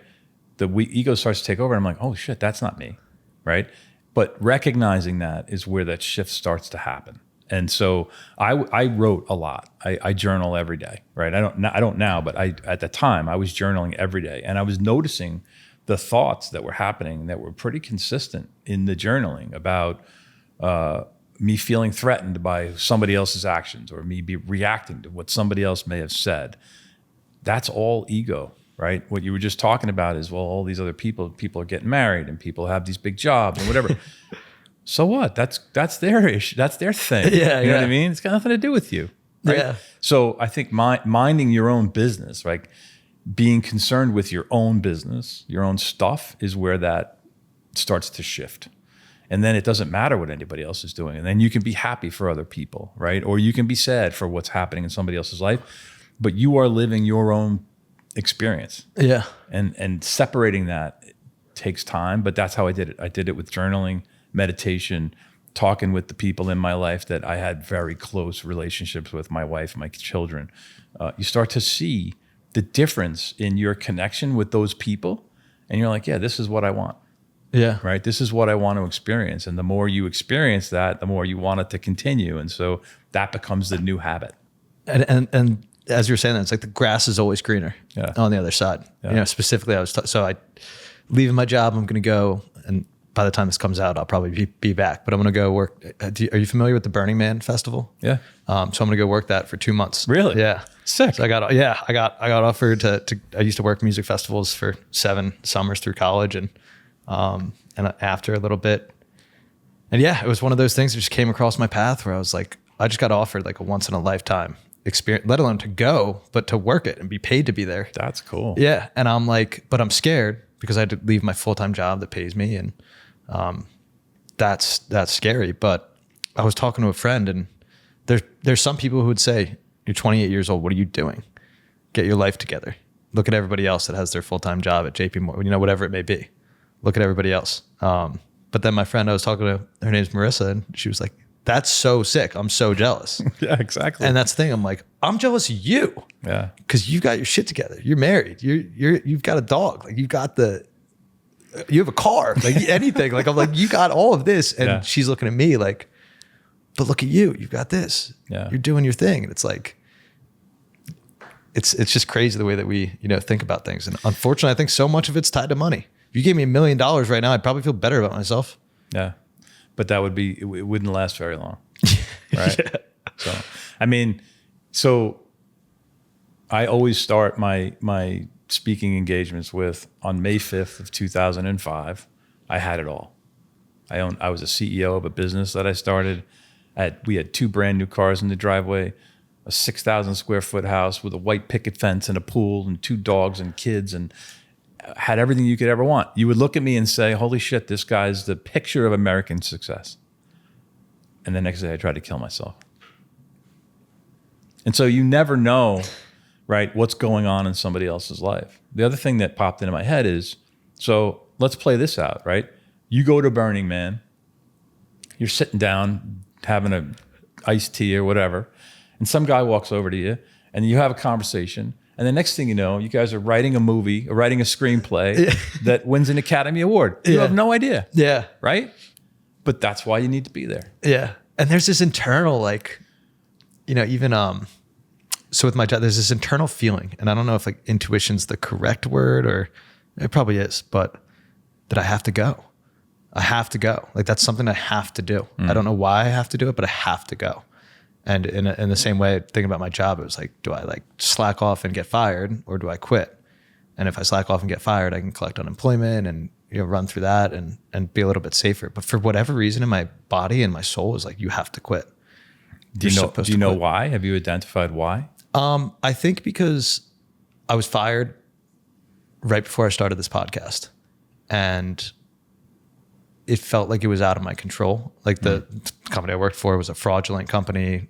It was a crazy situation. The company downsized from like 180 people to 10 or so like that. So everybody was gone. This one was my fault. It felt like this time I was like, I failed. I went back to an entry-level sales role because I was like, all right, I can do this for a couple hours a day, crush it, and do the podcast. And I wasn't able to. It was a 10-hour a day versus, and I was failing. I wasn't doing well. I didn't enjoy it, anything like that. But this time it feels like I'm like, okay, I went through the unemployment racket and COVID, and then after with, another job, and I'm like, I don't want to do it 3 times for whatever reason. And I don't know, personally, I think it's like, it would give me a safety net for a little bit. Yeah. And it wouldn't light the fire under my ass that I need. So it's like, I can go make money. And that's the thing that I struggle with. Like I said, I'm the person that's in my way. Like I want to do exactly what you're doing with going to talk with student athletes, especially writing a book, doing all this stuff. Like, and I know I can do it. I'm just scared of doing it. Yeah. I'm terrified. Yeah, of course. I mean, because it's not what we're taught. Yeah. Right. How about this as an upgrade? You quit your job because it's honest. Yeah, exactly. And you want to be honest with yourself. That's the thing. And that's one of the things I really wanted to tap in on with you is this relationship with dishonesty and the way that you're so candid about it. Because you said one thing that just like slapped me in the face. I was like, when you're lying to somebody, you're robbing them of a reality that exists. Yeah. And you're robbing them of the information to make a decision with that information. And you're taking that from them. Yep. And that is horrible. Like, I hate that. Yeah. And I hate that that's existed in my life coming from me and coming to me in different ways. Yeah. And I'm sure for everybody. Yeah. But your relationship with honesty was, it was raw to just say I've lied like this, the way that you know. Yeah, it's a hard lesson to accept, but what you just described is exactly what's happening, right? I think that I'm lying because I'm trying to protect the other person. The reality is you're not disclosing everything, so they have all of the information to make the decisions they need to make for themselves. Yeah. Right? And so I need people in my life that are honest so I can make decisions about how I want to operate around that relationship. And it's the same thing. And it's the same thing with yourself, right? So you've got to start with being honest with yourself, which is hard. But then there needs to be a level of honesty that is just honest. It is what it is. It is. Yeah. Right? I think Mark Twain said, I don't need to remember things because I just tell the truth all the time. Like that's what's happened and it is what it is, Yeah. you know? So, I think dishonesty is such a habit that people don't even know the difference between honesty and dishonesty. Yeah. And then I think you lose yourself Yeah. in it, and you lose the people around you in it. And the same way that I think you wrote it so beautifully about the way that you treat the universe and the way that the universe treats you back. And it's like when you're doing that, you then are surrounded by people that do the same thing. You attract that same thing. And then you're so lost. And I think that's one of the, I don't know, there's a lot of different issues here, but the fact that lying and dishonesty is so common, and like that's true. Like one of the things I struggle with on a bigger scale is like, you talked about not watching the news, like watching the debate the other day and watching like the State of the Union, months ago or whatever. I'm just like, what's happening? Like we're literally just getting lied to our faces as a nation. Yep. And nobody cares. Yeah, like it's what? crazy. Like, and obviously nobody knows we're all complaining about it. Nobody knows the solution quite yet, but society has lied to us for a long, long time. Yeah. That's why the only place that you can really exist in, and I had this conversation with a guy that I work with, who's like, he is knee deep in the news every day. And we were talking, he's like, did you see that thing last night? And I said, I don't watch the news. And he was like, what? And I said, it has nothing to do with me. He's like, it's intrinsic in everything that you do. And I'm like, no, it isn't, dude. I don't want to live in that space, right? You have to be comfortable with yourself and what you're trying to do.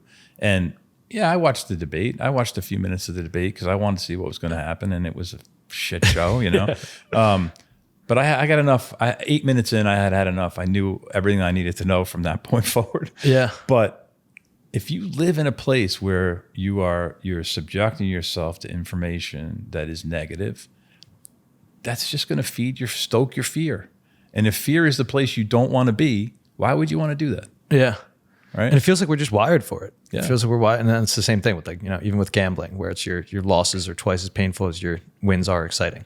It's like I like that. Those kinds of things are just wired so deeply within us, and we don't really understand where they came from. Yeah. And that's it's one advantage of being in the information age, where we're starting to find these answers. I think we're starting to, that's another thing. I think people don't, because anybody listening to what the government's telling us about the universe and whether they're telling the truth or not, you go back and read history books, whether it be religious books or, anything from all that painting they were doing on the walls. There's common themes in life that don't go away. There's outer forces that we think about. There's spiritual entities. There's all these things that, again, maybe we're just not seeing them right now. Yeah. But that's why the place that I go to that feeds my soul the most, that isn't me, is music. And so I can sit, I meditate to music. I teach meditation to music. When I originally wrote the book, at the end of each chapter, I included a line from a song, right, to sort of underscore what I was talking about in the chapter. It's something that has hit me in what I was writing. And when I submitted it to the publishers, they came back and said, "You can't do that. It's against the law. You can't put lyrics in a book." It's a hard no. So I was like, "Oh crap! This is one of the best things I did." Yeah. But so we ended up putting it in the back of the book, right? There's this like sort of guided thing about the lines in the music that I think are important. And so for me, music resonates with my soul. Like when I go to a place where I need to shut down and really calm my brain, I'll put on some music, close my eyes, and breathe and just meditate. And I teach people to meditate that way. People that have never meditated before, who are afraid to meditate, they can't turn their brain off, and whatever that is. Let's put on this song and sort of let's live through that journey of that song for 3.5 minutes. Everybody can do that. Yeah. Right. And so that to me is where something outside of myself is really just intensely real. And I think that people that write songs, they get it. You know, if you sit and listen to a Pink Floyd lyric from, the 60s, this dude was tapped into something that was beyond anybody else's comprehension. Yeah. When he wrote what he wrote. And so I think that's really important. I really do. So do you believe that that's from a creative aspect coming from like outside of himself and he's channeling that kind of thing? Potentially, I guess. I really do think though that it's more about how that person is feeling and living. Do you know? Yeah. Like that it really is just it's who they are. Yeah. And they've had to go through the experiences to be able to access those feelings. Yeah. And they've words. been able to describe it in a way that nobody else could. Yeah. And that's something that, another thing I think we'll learn a lot about is music and its soul biting characteristics. It's like, it's so deep. It's so much deeper than we even realize. It's such a part of our body and being. Like, and I just learned this last week on like Twitter or something like that, but that the Chinese symbol for music is like just one tick off of medicine, that they believed that music like was from medicine or a form of medicine, and it was that closely related. That's cool. It's fascinating, the healing properties of music. My aunt and uncle actually run a nonprofit that's a music therapy company, and they'll have kids that are like severely autistic as children that aren't able to speak or access certain things, and through 5-10 years of music therapy they're able to talk.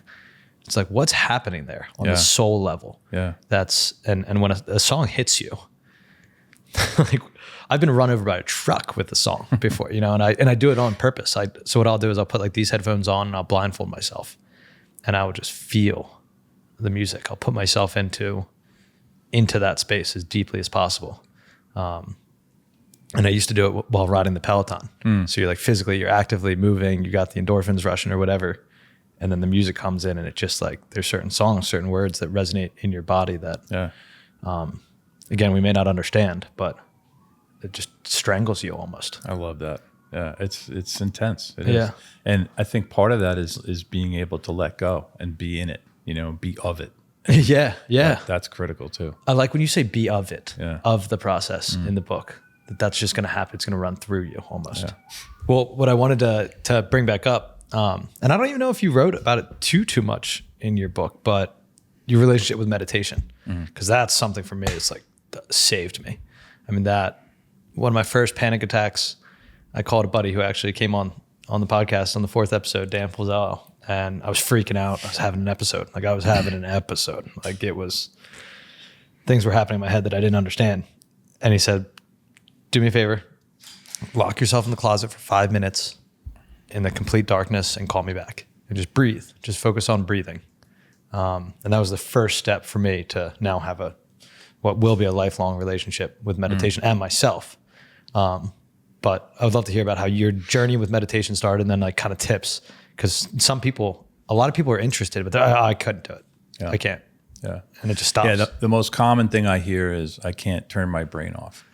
And you can't turn your brain off. Yeah. If you turn your brain off, you're dead. Yeah. So that's not the goal. And so that was one of the places I start with people. But for me, it started in the hospital. This person came in, we were in a group session, and this woman from Hawaii came in and introduced herself, and she said, we're going to meditate. And it was really the first time that I had ever meditated. And right away, I felt this calm come over me, right? Now, I was in an environment that lent itself to letting go, right? So that was very helpful. But I started to experience this calmness, and I was like, wow, this is pretty impressive. I'd never really thought about this before. And so it just kind of went from there. And what I do now, I mean, I meditate in different ways and depending on what's going on in my day, but like I don't get out of bed and meditate. I know a lot of people say that has to be a habit and that's what you have to do. I want it to be simple for people. So I don't really talk about my own meditation practice a lot, because I don't want people to think, well, I have to get there. Yeah. Right? There's no goal. But I meditate 2-3 times a day, sometimes for a minute, sometimes for 15 minutes. It depends on what's going on. And I meditate in different ways. Like I said, I'll put a song on, close my eyes, and just breathe, right? The ultimate goal is to get to your breath and really follow what's going on in your throat. And so I might meditate with some music. I might meditate with a mantra. I have prayer beads that I'll go around, and touch a bead, say a mantra, touch the next bead, say a mantra. Yeah. That's a longer, probably a 12-minute one time around loop.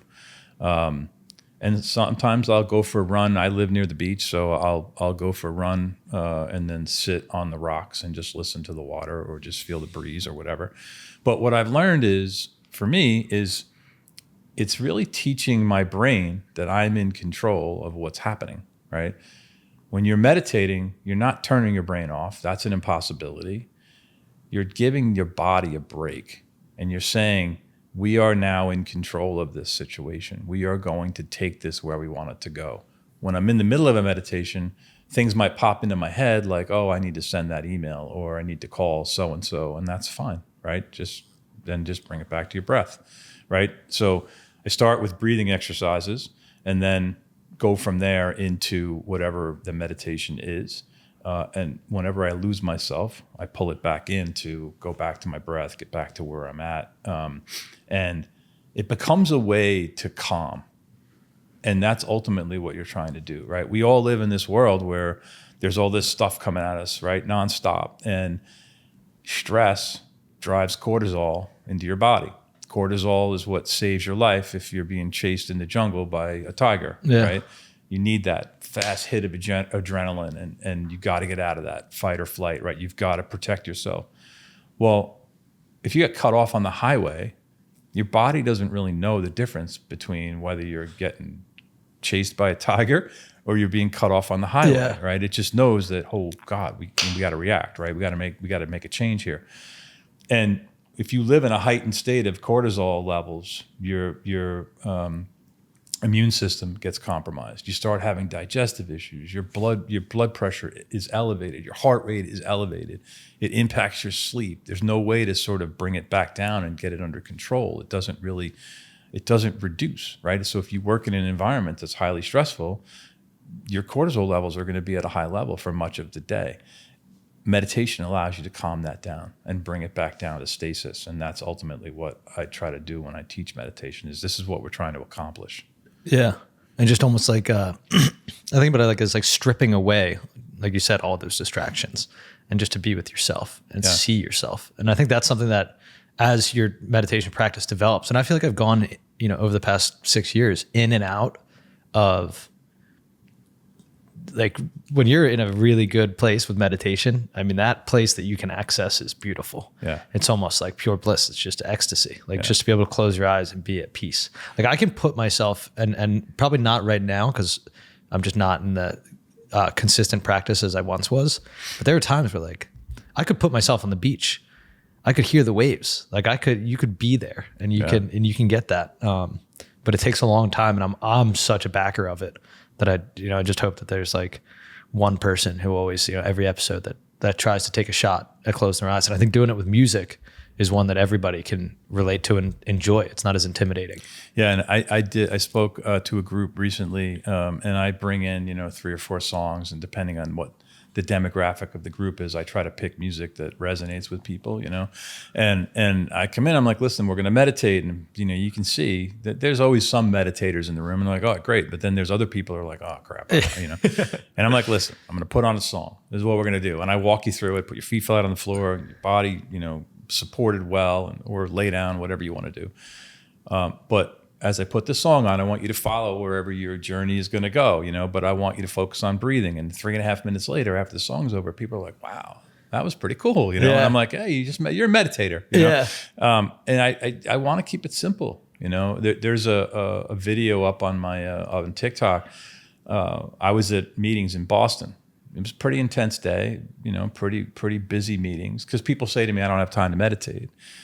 So I get in my car and I'm driving back home 2.5 hours from Boston to where I live in Connecticut. And, I was stressed, man. I was tired. It was a long day. It was the afternoon and I was beat.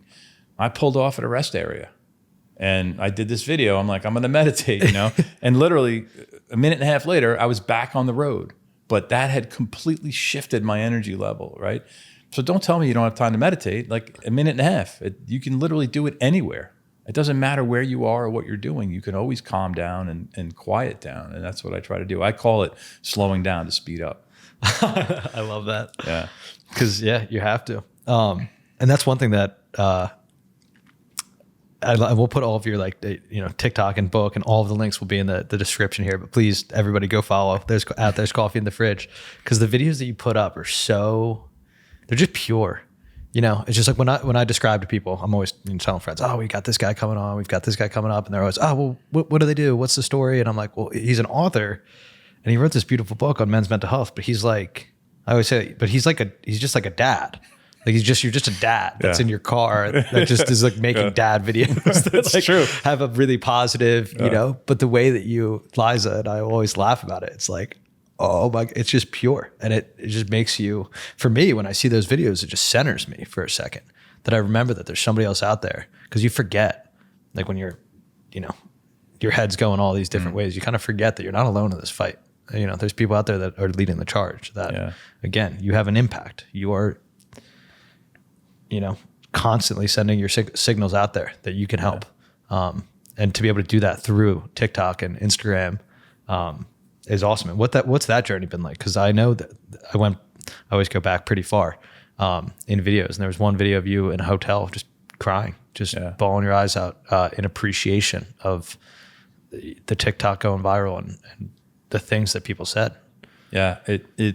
So you talk about getting hit, with a shovel or getting punched in the face. That was to me like, wow. This is unbelievable. I said in the video, I've never been on TikTok and I hadn't till the day before. I got a phone call from my social media person and she said, hey, we put some videos up on TikTok. And I was like, cool. She's like, no, you don't understand. This is over 1 million people have watched this video. And I was like, what? And so I went on, I watched what they had posted and then I started reading the comments and hundreds and hundreds of comments and emails from people saying, my dad committed suicide. My brother committed suicide. My best friend committed suicide. Everything, every spectrum of interaction with the mental health world and all of the problems that people have. And it just hit me. And everybody was like, you know what? Thank you for doing this. Thank you for doing this. Thank you for doing this. And that's what ultimately hit me that when I did that video in the hotel room, because I really was just so grateful that people had actually said, what you're doing is great. You know? And we talked about, what am I doing? Why am I doing this?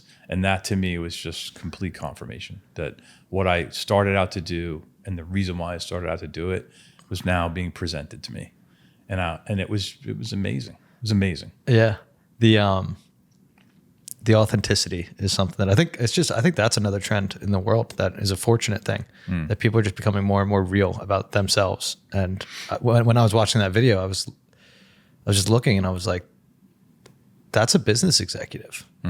I don't get to see that in my world, in my work world and sales and all that stuff. Like I don't see that level of vulnerability in or outside of work. Of course I do, with young friends and stuff like that, we have those conversations, but with older, especially guys. And I think that that's the biggest thing in the world because you're giving people permission to feel things by doing that. And you're allowing them access. Like I'm deathly afraid of recording any of those videos. I don't do them on social media and I should. I'm still scared of it. But, just thinking about that, like you're giving me permission. Like, all right, well, Jim can do it. If he can put himself out there like that, then maybe I can. Yeah. That's awesome. Yeah. That's awesome. There's like a ripple effect constantly. Yeah. So I was running sales for a large publicly traded company back in 2011, 12, I guess. And I hadn't really brought my story into the boardroom. I was a senior executive but I still wasn't talking about it. and we had an offsite meeting, and we had all these people in a hotel room, and I was like, you know what, I'm going to do this. And I basically told the story that's in the book about my life, right? I didn't go into a lot of detail because it's a work environment. You can't cross lines. You got to be careful about meeting people where they are. And also, you can't expect other people to open up the way you might want to, right? Your responsibility is what your responsibility is, and you have to accept that other people are going to be the way that they are. And so I told the story. And I really focused on connection and about the importance of recognizing the people in your life that you want to have in your life and what that means for you. And people were crying, and it was intense, and it was an amazing experience. And it was the first time that I had done it in a work environment. And from that point forward, I share things with people that they're not used to hearing, right? But I think it's important to give people license to go where they want to go. Yeah. So, I work with people, with young people that work for me, and, they might come to me and be like, look, I made a mistake, and, this is screwed up and whatever. And they're complete panic, right? They're in panic mode. And the first thing I say is, look, listen, nobody's going to die on the table here, right? This isn't a life or death situation. Relax. And people are like, what? Like, the air has left the balloon. I've given you license to make a mistake. Wow, that's awesome. Yeah. Because that is the reality. Yeah, work product is important. I take pride in that. I want to make sure we're doing the right thing. But at the same time, is it really that important? You know what I mean? And ultimately, you get it right, but we got to make mistakes. You got to live in. We're living in the real world here. It's okay. Yeah, that's so beautiful to give people permission to feel those things and deal with those things. Because especially in the work world, I think that's. I mean, personally, it's been a massive struggle for me in corporate America. This lack of feeling of realness. Yeah. And I'm like, it's a house of cards. Like, you look at all these companies, so you could fire half the people tomorrow, the company would run fine. 100%. It would run fine. Like, I saw a joke the other week that, like, what's it called with the UBI. Is that right? Universal basic income, free income for everybody. Yeah. They're like, that's corporate America. Half the jobs are just like UBI. Yeah. But that's another bridge we'll have to cross as society at some point. I was invited to speak to a group of people, actually off of that TikTok video. She runs the wellness program for a big company in the Northeast. Actually, they're national, but National Grid, the electric company. Okay, yeah. So she said, listen, I run the wellness program for the Northeast. Would you be willing to talk to our group? It's mental health. It was in May. Yeah. May is Mental Health Awareness Month. We want to bring this in as part of our wellness program. I said, okay. She said, we can't pay you, but and it's a Zoom thing, but would you do it? And I said, yeah, absolutely, 100%. 1 hour presentation. There were probably 60 or 70 people on this Zoom call. You never know, how to connect on Zoom, but it is what it is. The next day, I got an email from somebody that was in that room and said, I am suffering from depression. I don't know what to do. That's the whole point, right? You never know how you're going to touch somebody, when you're going to touch somebody, and what that's going to look like. And that's why I was there to do that that day. And you just don't know why or when or who you can help. And that's I actually had a similar situation I was taking an Uber to I was going to a wedding 2 weekends ago, and it was hot out. Suit wasn't fitting great, Jim. Suit was not. Like, I was sweating putting it on. So I'm already like, I'm unfortunately running late a lot of times in life. It's been a historic thing. But I'm speed walking down to Suburban Station to catch the train to meet my buddies in Westchester to go to Delaware for the wedding. Some guy, it's hot out. Some random stranger just says to me, it's too hot for a suit. And I'm like, I'm already sweating. Okay. Like, I take off my jacket. I get to Suburban, as I do every single time. Like, trains either rolling up to the station or rolling out of the station. I'm always like cutting it that close, and I missed it. So I was like, okay.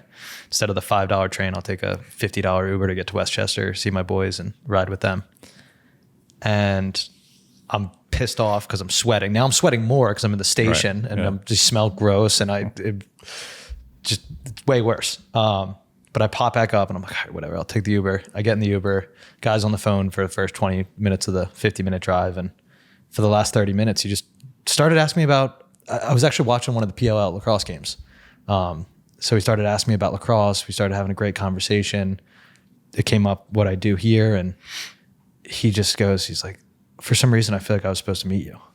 And I was like, Wow. What do you mean? And then he starts telling me that his brother had just killed himself 2 weeks before. Wow. And he was struggling with, like, he was probably in his 50s.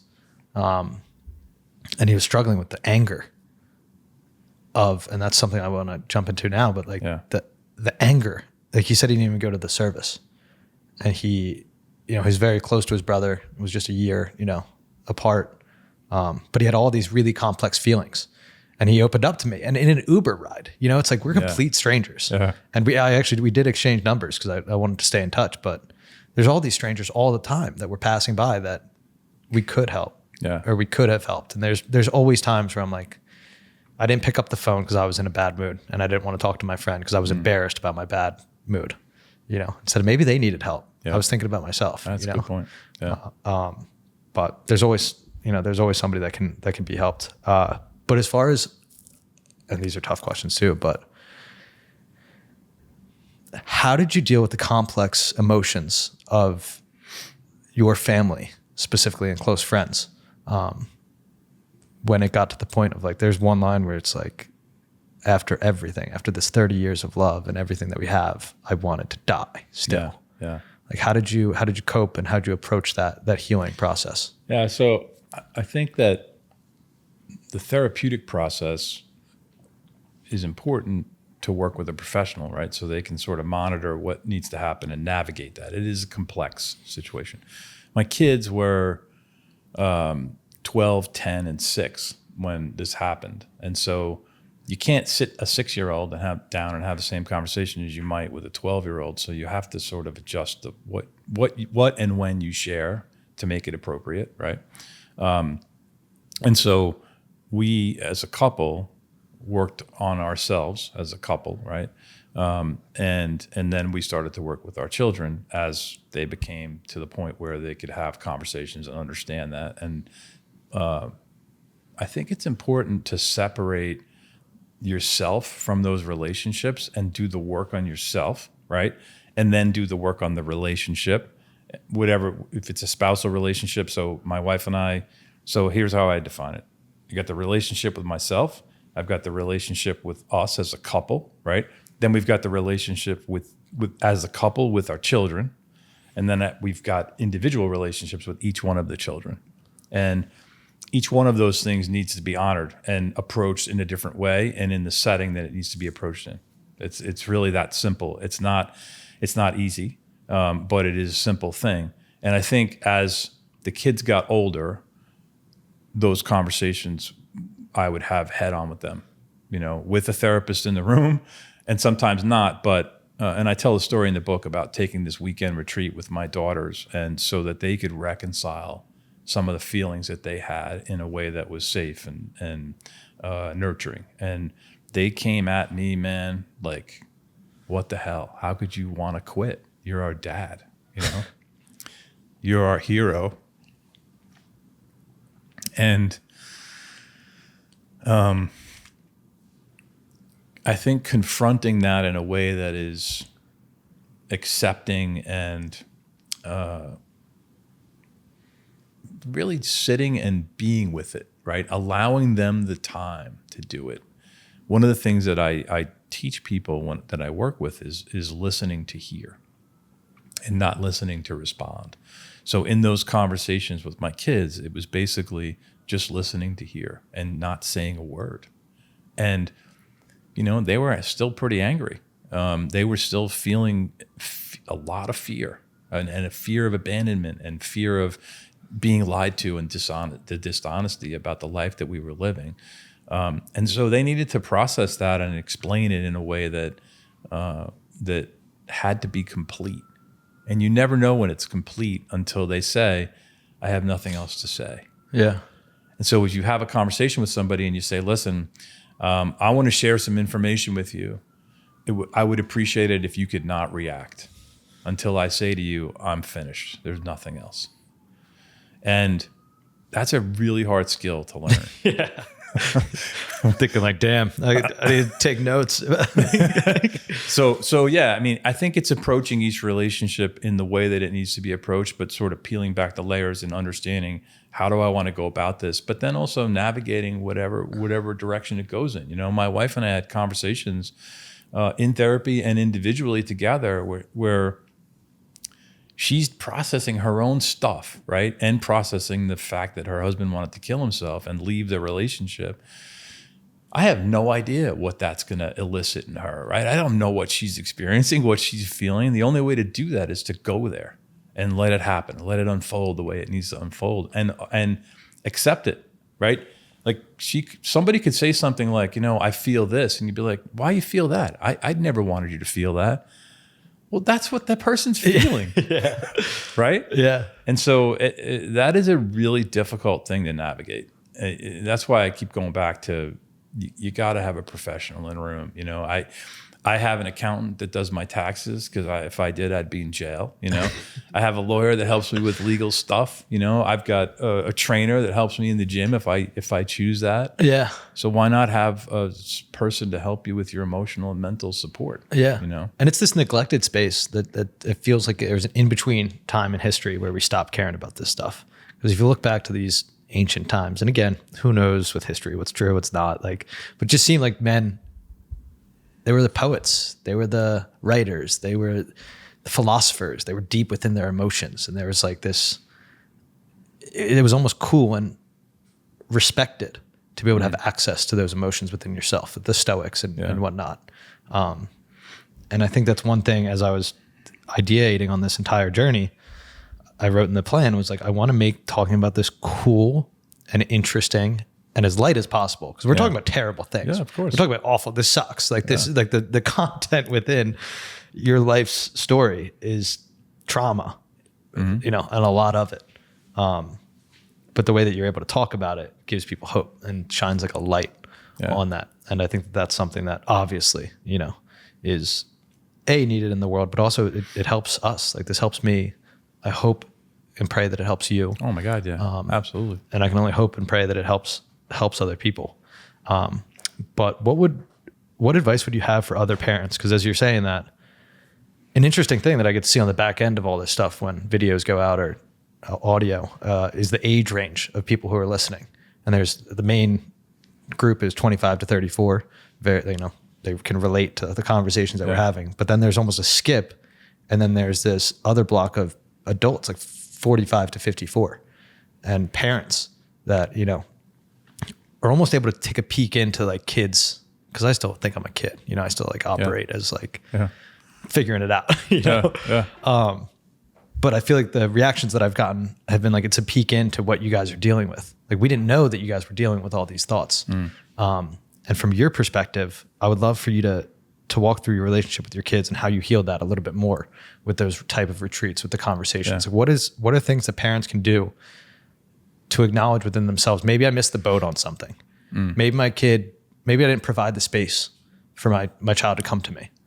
You know, what did I do then and what can I do now?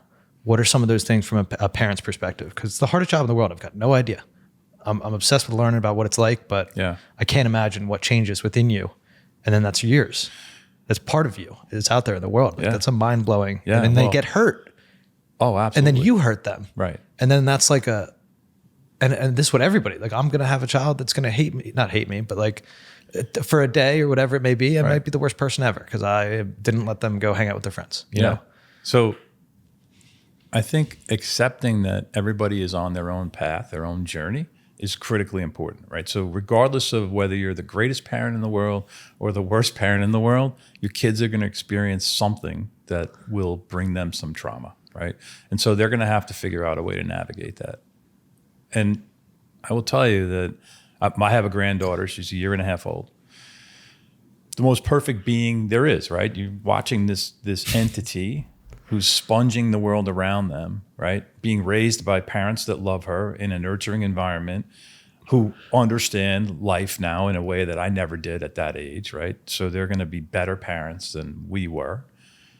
But she's going to get socialized. Yeah. Right? It's going to happen. It's a fact of life.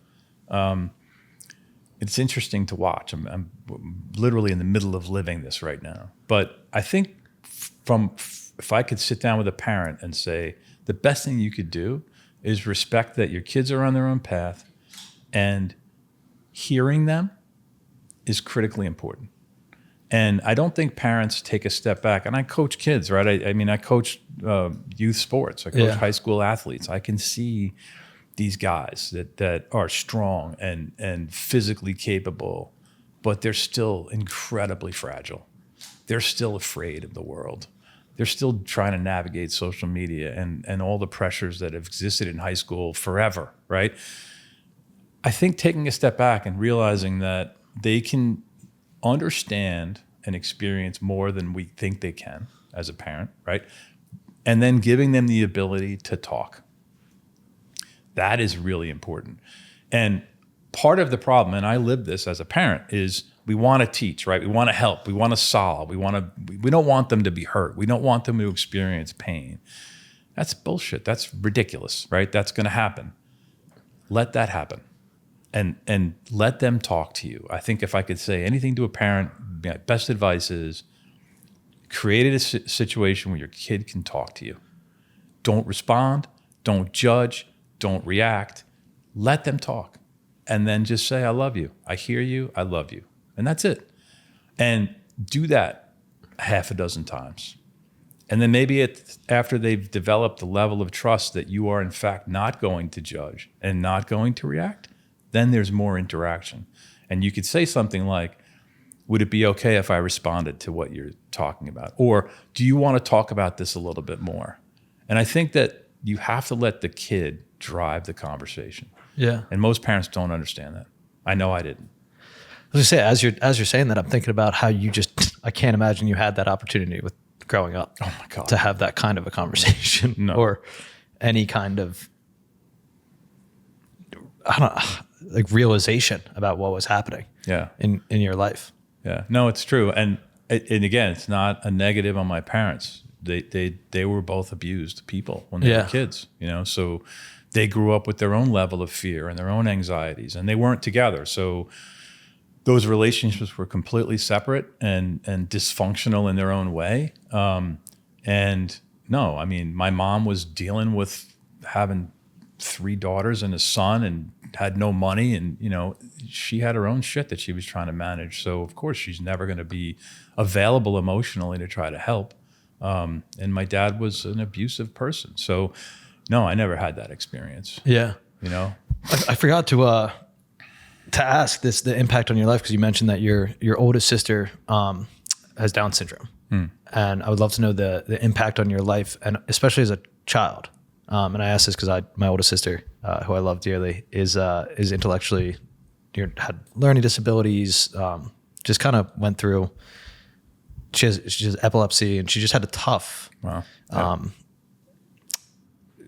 She just had a tough go of it, as far as just being different and special ed classes and things like that, and being the oldest too. Yeah. It wasn't like the youngest where it's like, all right, I'm one of 4. So if it was the youngest, it's like, all right, we can all defend you. We can all, but what kind of impact did that have on you? Like your sensitivity? Yeah. And I'm making assumptions just because my sister had seizures. So I had this like radar in my head that was like very attuned to certain things. And I wonder the impact that had on you as you were growing up. I was acutely aware that everybody treated her differently, and in many ways, mostly negative, right? And so I was sensitive to it, right? I was around her friends and the people that she went to camp with and all of these things. And so I was aware that they were treated differently and not in a good way.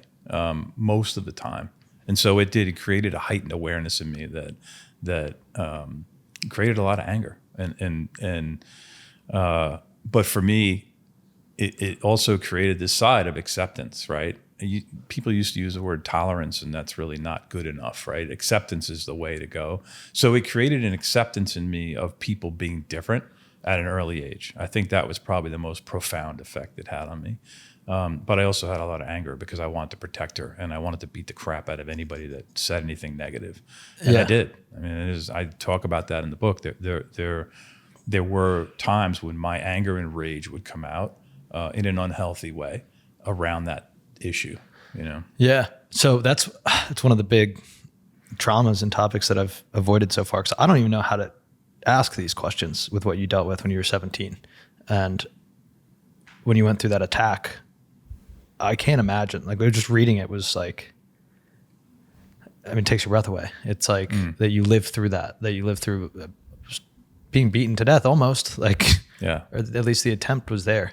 And I'd be curious what your relationship was with anger before that and after that, if you're able to access those emotions. Because I think that's something that traumatized people struggle with, is like, you don't have certain people, you don't have access to certain emotions because you can't feel them. Yeah. And so I'm not sure if you'd want to dive into that type of story. It's all good. I think that so prior to that, I'd lived through this sexual abuse, but I had really repressed that, you know, and so I didn't really have an understanding of this anger or fear that was built inside of me.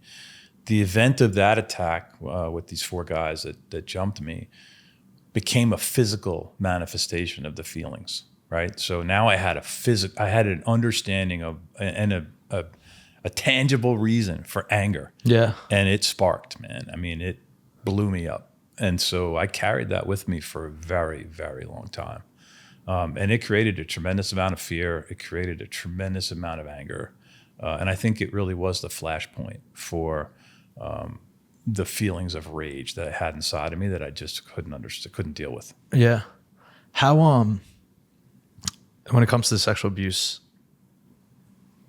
how or when did you like start to process that, or even think about it, or just like even realize, like, were there times where you thought, is this real life? Was it a dream? You know, how did you, and that's something that I think about with like kids, like, it's just like, how, like, what happens in your head? You know, it's So I didn't really fully understand it until about 5 years after, maybe 3 years after being in the hospital.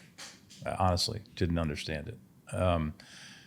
There were disconnects in my physical and emotional connection into sexuality, which have had a dramatic impact on my physical and emotional sexual relationship with my wife. And I never really felt like very comfortable and fluid in my skin sexually. Yeah. And I could never understand what that was about, right? I couldn't really identify it.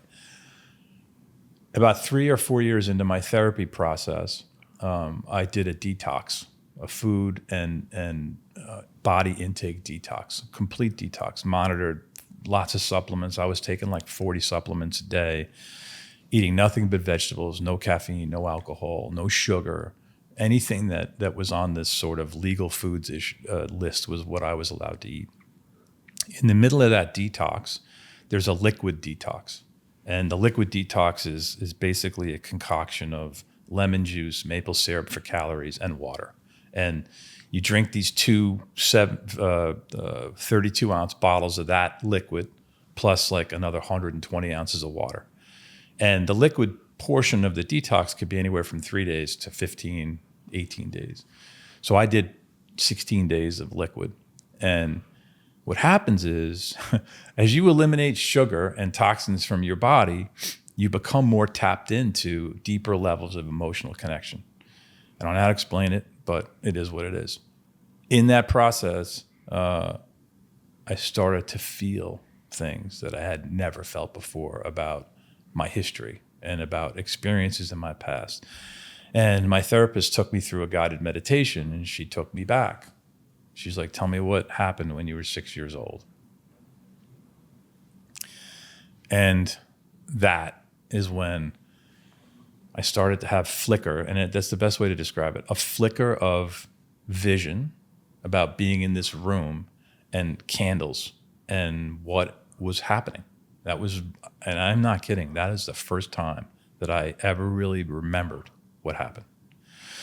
And it was over the course of the next like 4 to 6 weeks where I started to peel back all of it. And the memory came back to me like it had happened the day before. But it wasn't until that moment that I had actually gone there. And so that's when that process started to become a healing moment. And it was, it was intense and it was painful, and, it was a lot of screaming into pillows and just being completely pissed off and wanting to drive to this person's house and beat the shit out of them, But that's when that process started to unfold, and that's when the forgiveness started, And I had to forgive myself because I was a little kid, and I said, "Why didn't you tell your parents? Why didn't you tell somebody? Why didn't you run? Why didn't you not get involved in this situation?" And that's all crazy stuff, but it's natural, it's normal. Yeah, that's one of the scariest things about that Victims No Longer book. That the blame, which these victims and now survivors feel at that young age. Yeah, it's mind blowing. It's literally,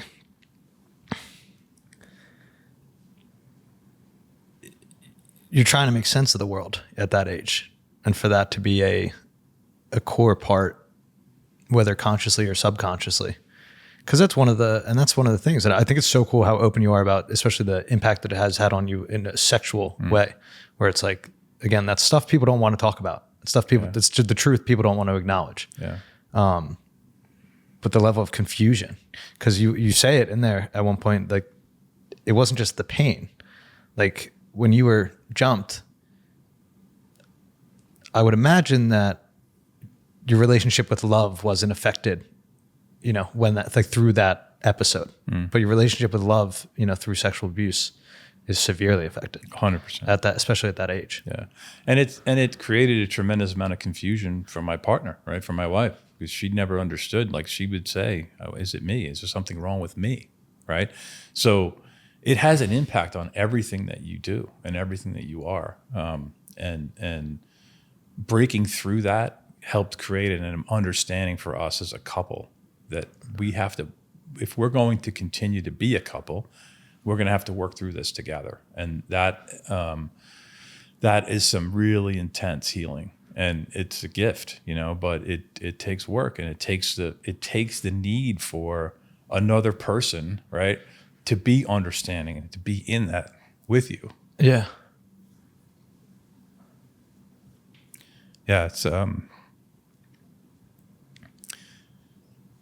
It's a necessity, and if you can get there, it's a gift. It's the greatest gift you'll ever have. Yeah. And that's the thing about when we first sat down together with our therapist after my suicide attempt. She said to us, "Listen, you guys are both smart. You're both successful people. You could divorce, go your separate ways, and you'd probably be fine. But there's magic in healing. And what you'll experience on the other side of this is something I can't explain. But if you can get there, it'll be the best thing you've ever lived." And that's ultimately what happens. And I believe that everybody, and I shouldn't say everybody, I don't mean to be overly general, but people that go through difficult times in their marital relationship, if they choose to work through it, right, which is not what society tells us. Sometimes they're just like, you know what, end it, walk away, go do your own thing. If you choose to work through it and do the work, however long that work takes, you will live a magical connection that you could ever thought possible. Yeah. I wanted to hold a little bit of space to bring up your wife. Because as I was reading this book, I was thinking, I was like, oh, I hope Jim will sign this book when he comes. And then I was like, I wish his wife would sign it too. Like that's how the level of togetherness throughout the entire story. She's mentioned through the entire thing because she was with you for the ride, for the roller coaster, truthfully, but how did you get so lucky? Like, I don't know. I talk about Chris in a way that it has taught me unconditional love. The only other time I've seen that is between my mom and my older sister. that unconditional caring, regardless of what is happening, right? I'm never leaving your side. That's ultimately what I've experienced. And the thing is that's interesting about that process is, again, we had a professional that was experienced that could take us through this together, right? To address my issues and the couple's issues. And as important, my wife's issues, right? Up to that point, I was the identified patient in our lives. I was always the one that was broken and that was a mess. And she had to navigate that, right? We had kids, and she did the best that she could to insulate them from my issues. But what happened afterwards, after I became able to stand up on my own, so to speak, was it allowed her to let go and to heal her own stuff. So she had her own things to deal with, but she wasn't going to go there because she didn't ever felt safe enough to do that because she was always, dealing with me. Yeah. Right? And so that is one of the very positive things that came out of this is that I did my work, she did her work, we did our work together. And I think that is really an important part of this story. And Chris should write a book, right? She could write a book. Yeah. Her story's crazy. It's amazing, right? But she isn't comfortable. She doesn't want to do that. She doesn't need to do that. Like, that's not her thing. And what is it? I'm just curious, but what has it been like with you opening up to the level that you open up? Has that been something that's either been tough or something that has been talked through? Like, there seems to be a lot of intention with everything that you do. And again, when I read this book, I'm laughing because for every page, there's hundreds of hours that had to go into this of just healing, not even the writing part, just the work. Yeah. So we've told our story together once, and Chris was not comfortable with it. She doesn't want to have to experience the pain, right? Some of the pain, and I think that's part of the difficulty. We've talked about it. We still talk about it. She'll listen to a podcast and say, you were talking about this thing, and let's talk about that. And again, it's respecting that somebody else is having an experience around this as well. There are some things I won't ever talk about because it involves other people and they have their lives to live. So what I choose to share is what I choose to share because it's part of my story. I try to be very cognizant of the fact that this is our story, and I have to be cautious about some of the things that I'm willing to share. And yeah, we do talk about it, and she provides me feedback. In fact, when I wrote the book, I gave it to her first, right? She's the first person that ever read it. And I said, listen, I want you to read this, but I don't want you to tell me anything. I don't want to know what you think unless it's positive. Yeah. And she had some changes and some things that she wasn't comfortable with, or more importantly, perspectives about things that I was writing about that didn't align with what she thought had happened.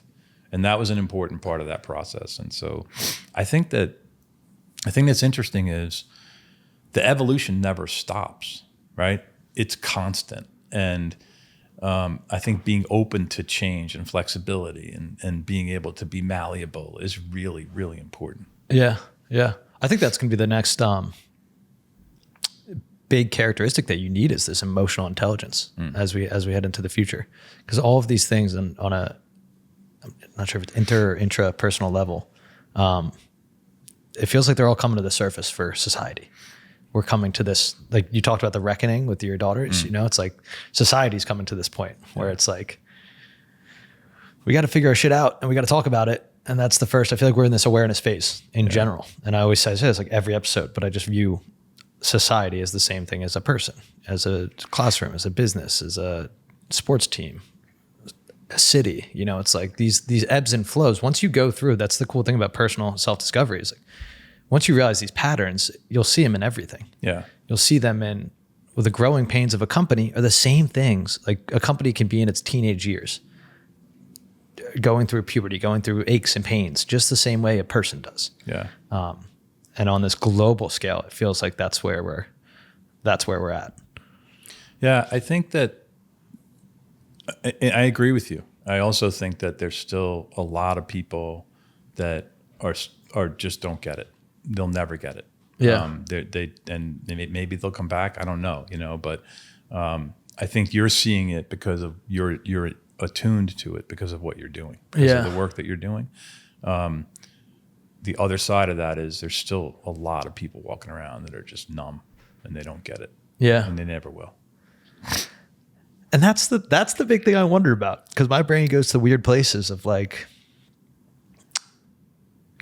one of my favorite topics is just consciousness in general, what it means to be alive, what it means to be thinking, what it means, all of these things, you know. I was listening to a podcast the other day where somebody was arguing that like language is alive. It's a being, it's a thing, it changes.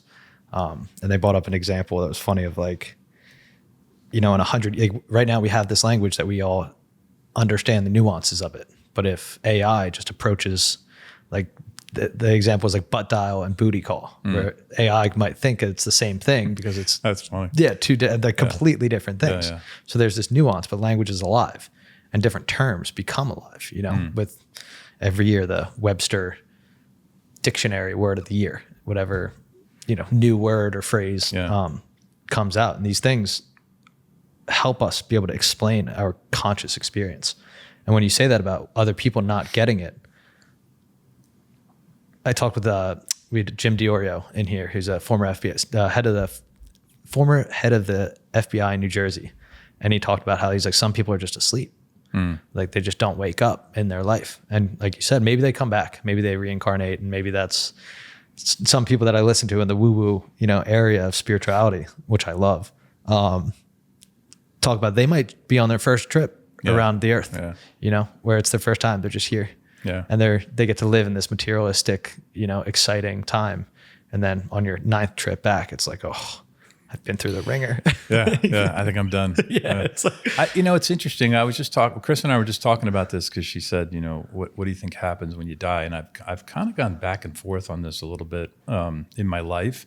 And I now actually think that when you die, you're dead.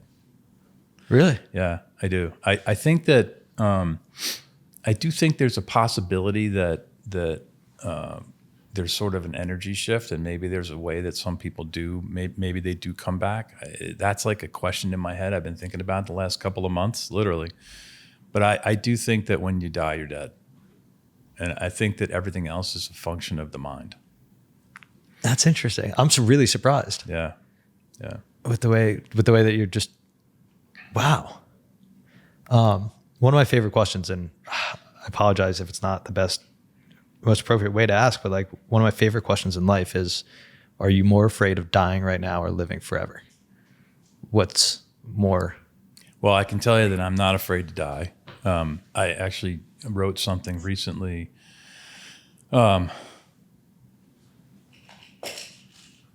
I love it that you got the book with you.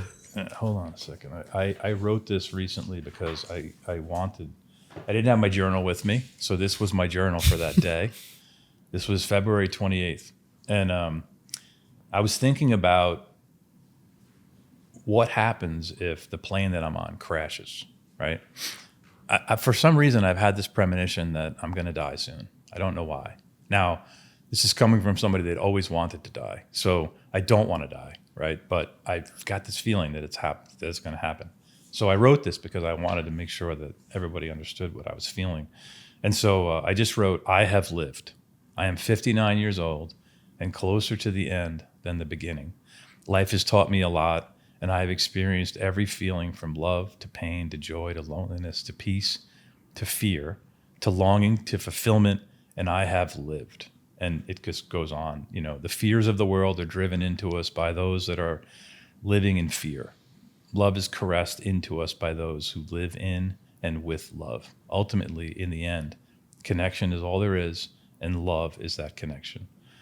What we choose between the beginning and the end is the life, and some people are not choosing. Sometimes choices are made for us, and sometimes those choices are habits that are as conditioned as breathing. I have been fortunate to live through the breaking of those habits, and I have lived pure love of family, and then I list some people that are, you know, in my family. And at the end, I just wrote, I feel so lucky to have lived this experience. I know that as a human, things will not always be smooth, calm, and without hurt. that provides a necessary contrast. I want you all to know that I see you. I need you. I want to sit. I want to sit and share space and laughs and stories and experiences of love. And like, I live this, you know what I mean? Yeah. I live this connection, and that's what I want the world to do. Like when you talk about the world developing some level of consciousness, I agree that it's happening. I want everybody to live that way. Yeah. Because I think that would just be incredibly magical, you know? That's insane. Like truly, and sorry if that's not the right word for it, but it's the depths at which you've had to go. Like I can see it on your face. One of the cool things with like editing or just seeing this podcast after Max chops stuff up, I always go through and I look for like the thumbnail of like what, so I see the emotions of people, and you can put it on mute and scrub through and see like the pain on somebody's face or the joy. Yeah. You know, you see both. Yeah, and that's cool. You've obviously lived it as deeply as you can. Well, I will tell you that I rarely get emotional when I talk to people about this stuff. It's usually it's not, I wouldn't say methodical, but it's something I'm comfortable with talking about. I want to talk about, but I feel a kindred spirit connection with you. Thank you. Is bringing up some things, which is, it's amazing. It's awesome. Yeah. That's the like, thank you. Cause that, like, again, you just did that for me. I couldn't even hold it in when seeing you, you know, it's just like, there's certain things, there's certain people that we just don't understand. And I always laugh because I'm developing my worldviews the same way that you're just trying to ask all these questions, what happens? And I'm always thinking about like, at the end of it, how cool would it be if you could watch it all back and understand that like, oh, that person, you got connected with that person because like you said, you put yourself out there to the universe. You know, there's all these things happening that we don't see or understand. And I don't get it either. There's certain people that I've met, just like I was talking about the Uber driver, where it's like, why did we have that conversation that day? Yeah. Why did we like, the train said it was 2 minutes late. I was 1 minute late. Like, why didn't I get the train? Yeah. And the guy at the turnstile wouldn't let me just jump over the thing. You know, just Yeah. Like, what is it? And we don't understand. Oh, it's crazy. Yeah. Yeah, so I've been sort of obsessed with this idea of generational healing. And, you know, I used to want to eliminate myself from my family because I didn't want them to be exposed to me. And now I want to be there so that my kids, my grandchild, and any others that come after, that cycle is broken. Right? Yeah. So I can see that while I say that, you know, when you die, you're dead.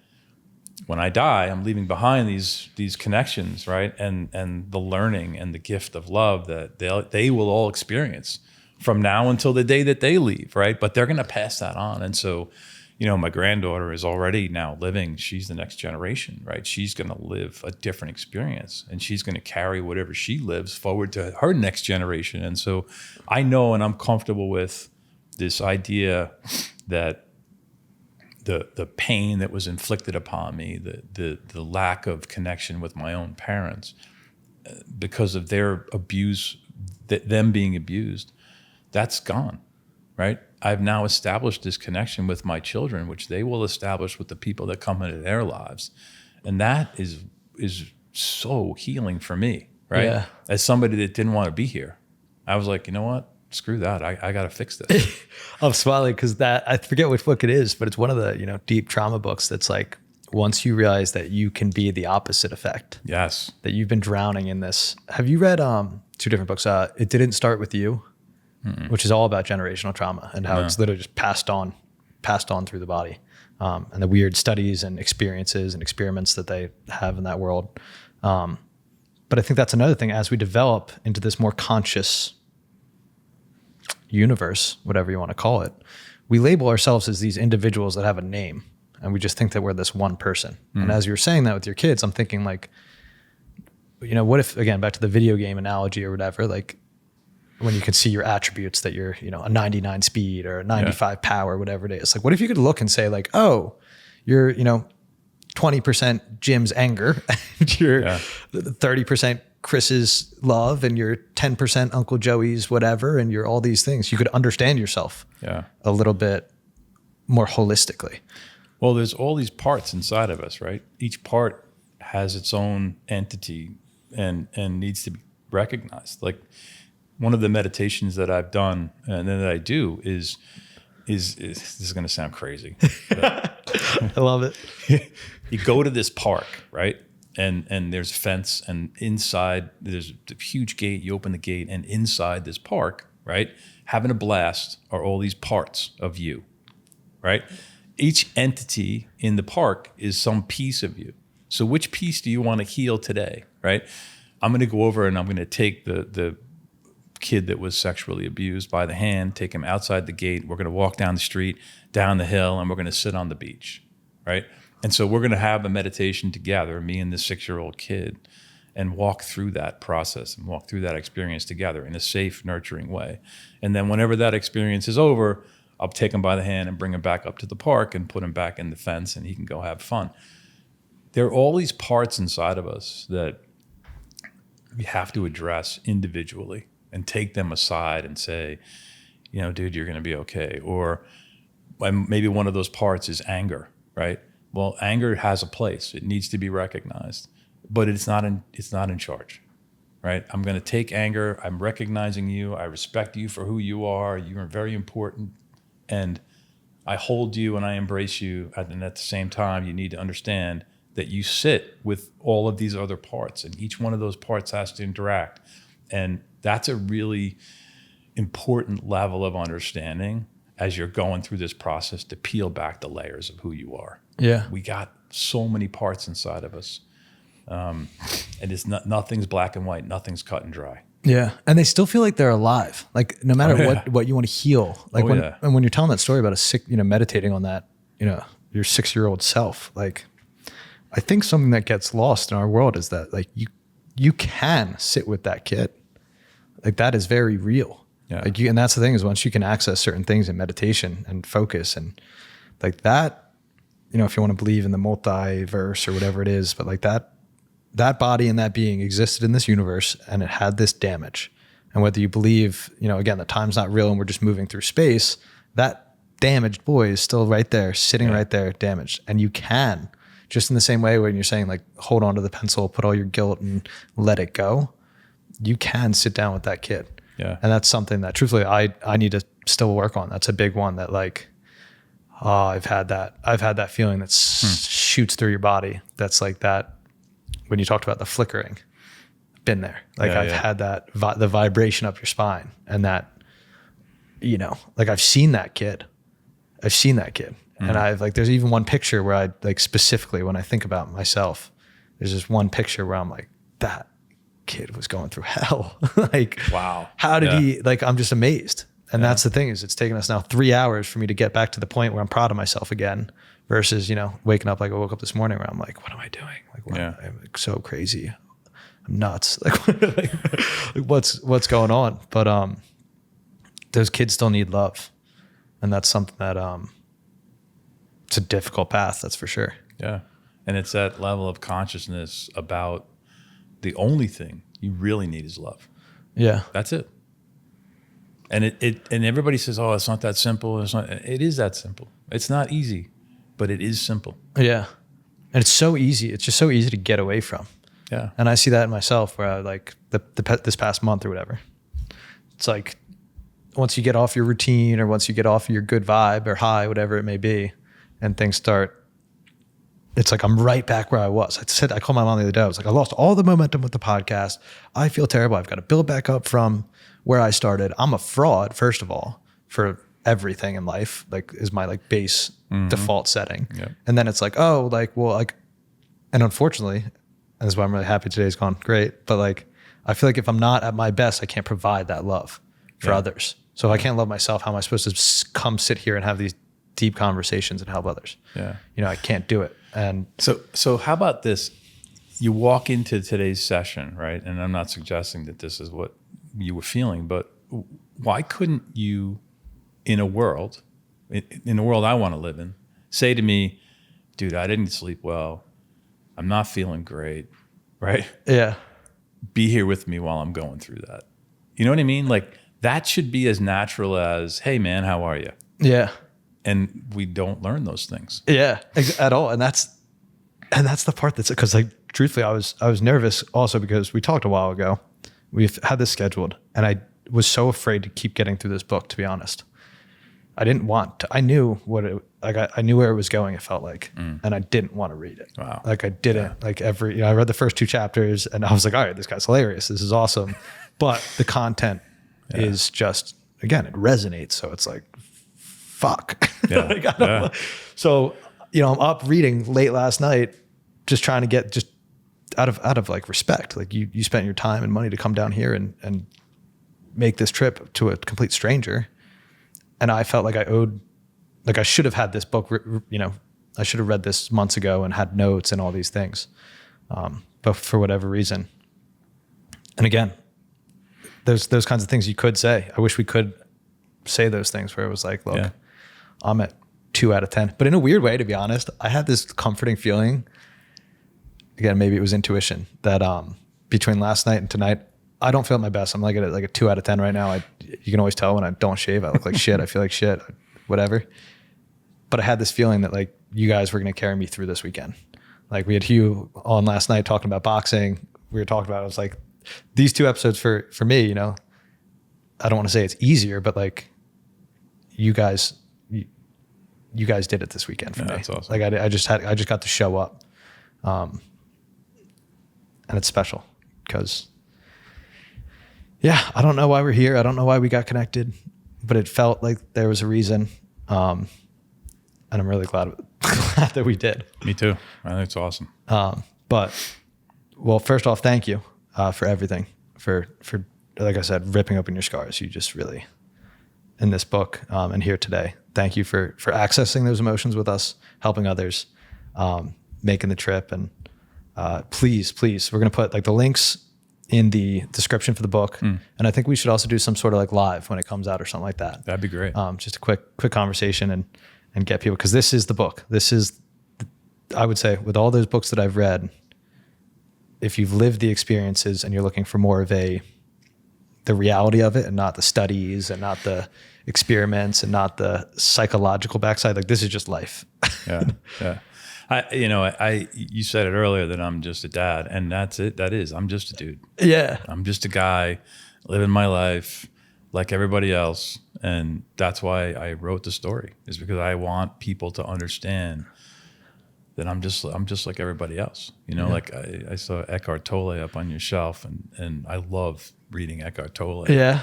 But he's Eckhart Tolle, like he's like this ethereal being, and that's just not me. I haven't gotten to that book yet. Yeah. Which is what, there's so many books on there that I get just because I'm like, I need to read this at some point. Yeah. And it feels like hopefully I can, take some of the knowledge out of that. It's amazing. But again, it's not written in my language. And that's why I wanted people to have it, because I want people to have it in the language of just being a guy. Yeah.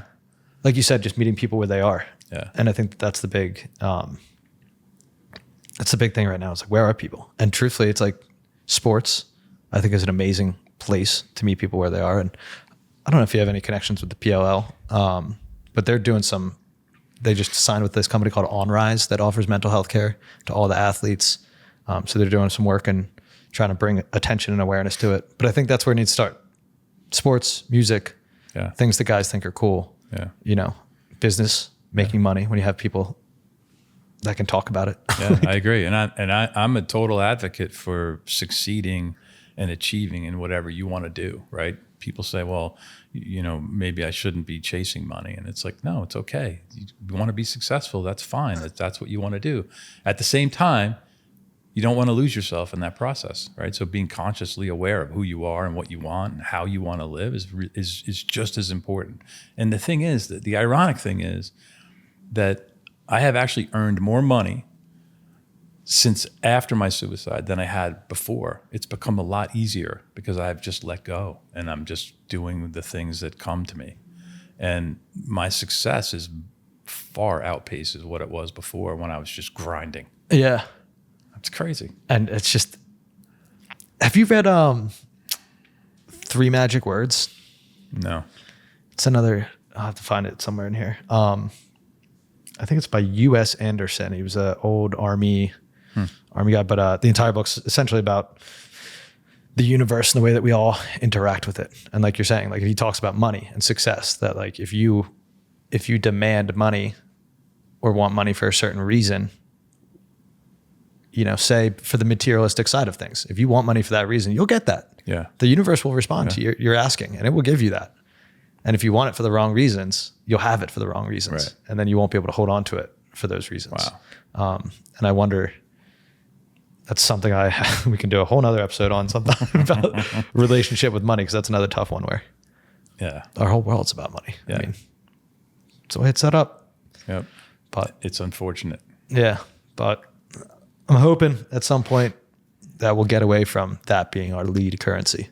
Yeah. And more so our love, energy. I don't know how it'll happen, but I trust the universe will take care of itself. Agreed. But Jim, thank you so much. There's coffee in the fridge. Again, click the link in the bio. We'll hook up all your social accounts. But please support Jim and the hard work that he's doing. And thank you all for listening. Yeah, it's awesome, man. Thank you for having me. Appreciate it. Thanks for coming. Thanks.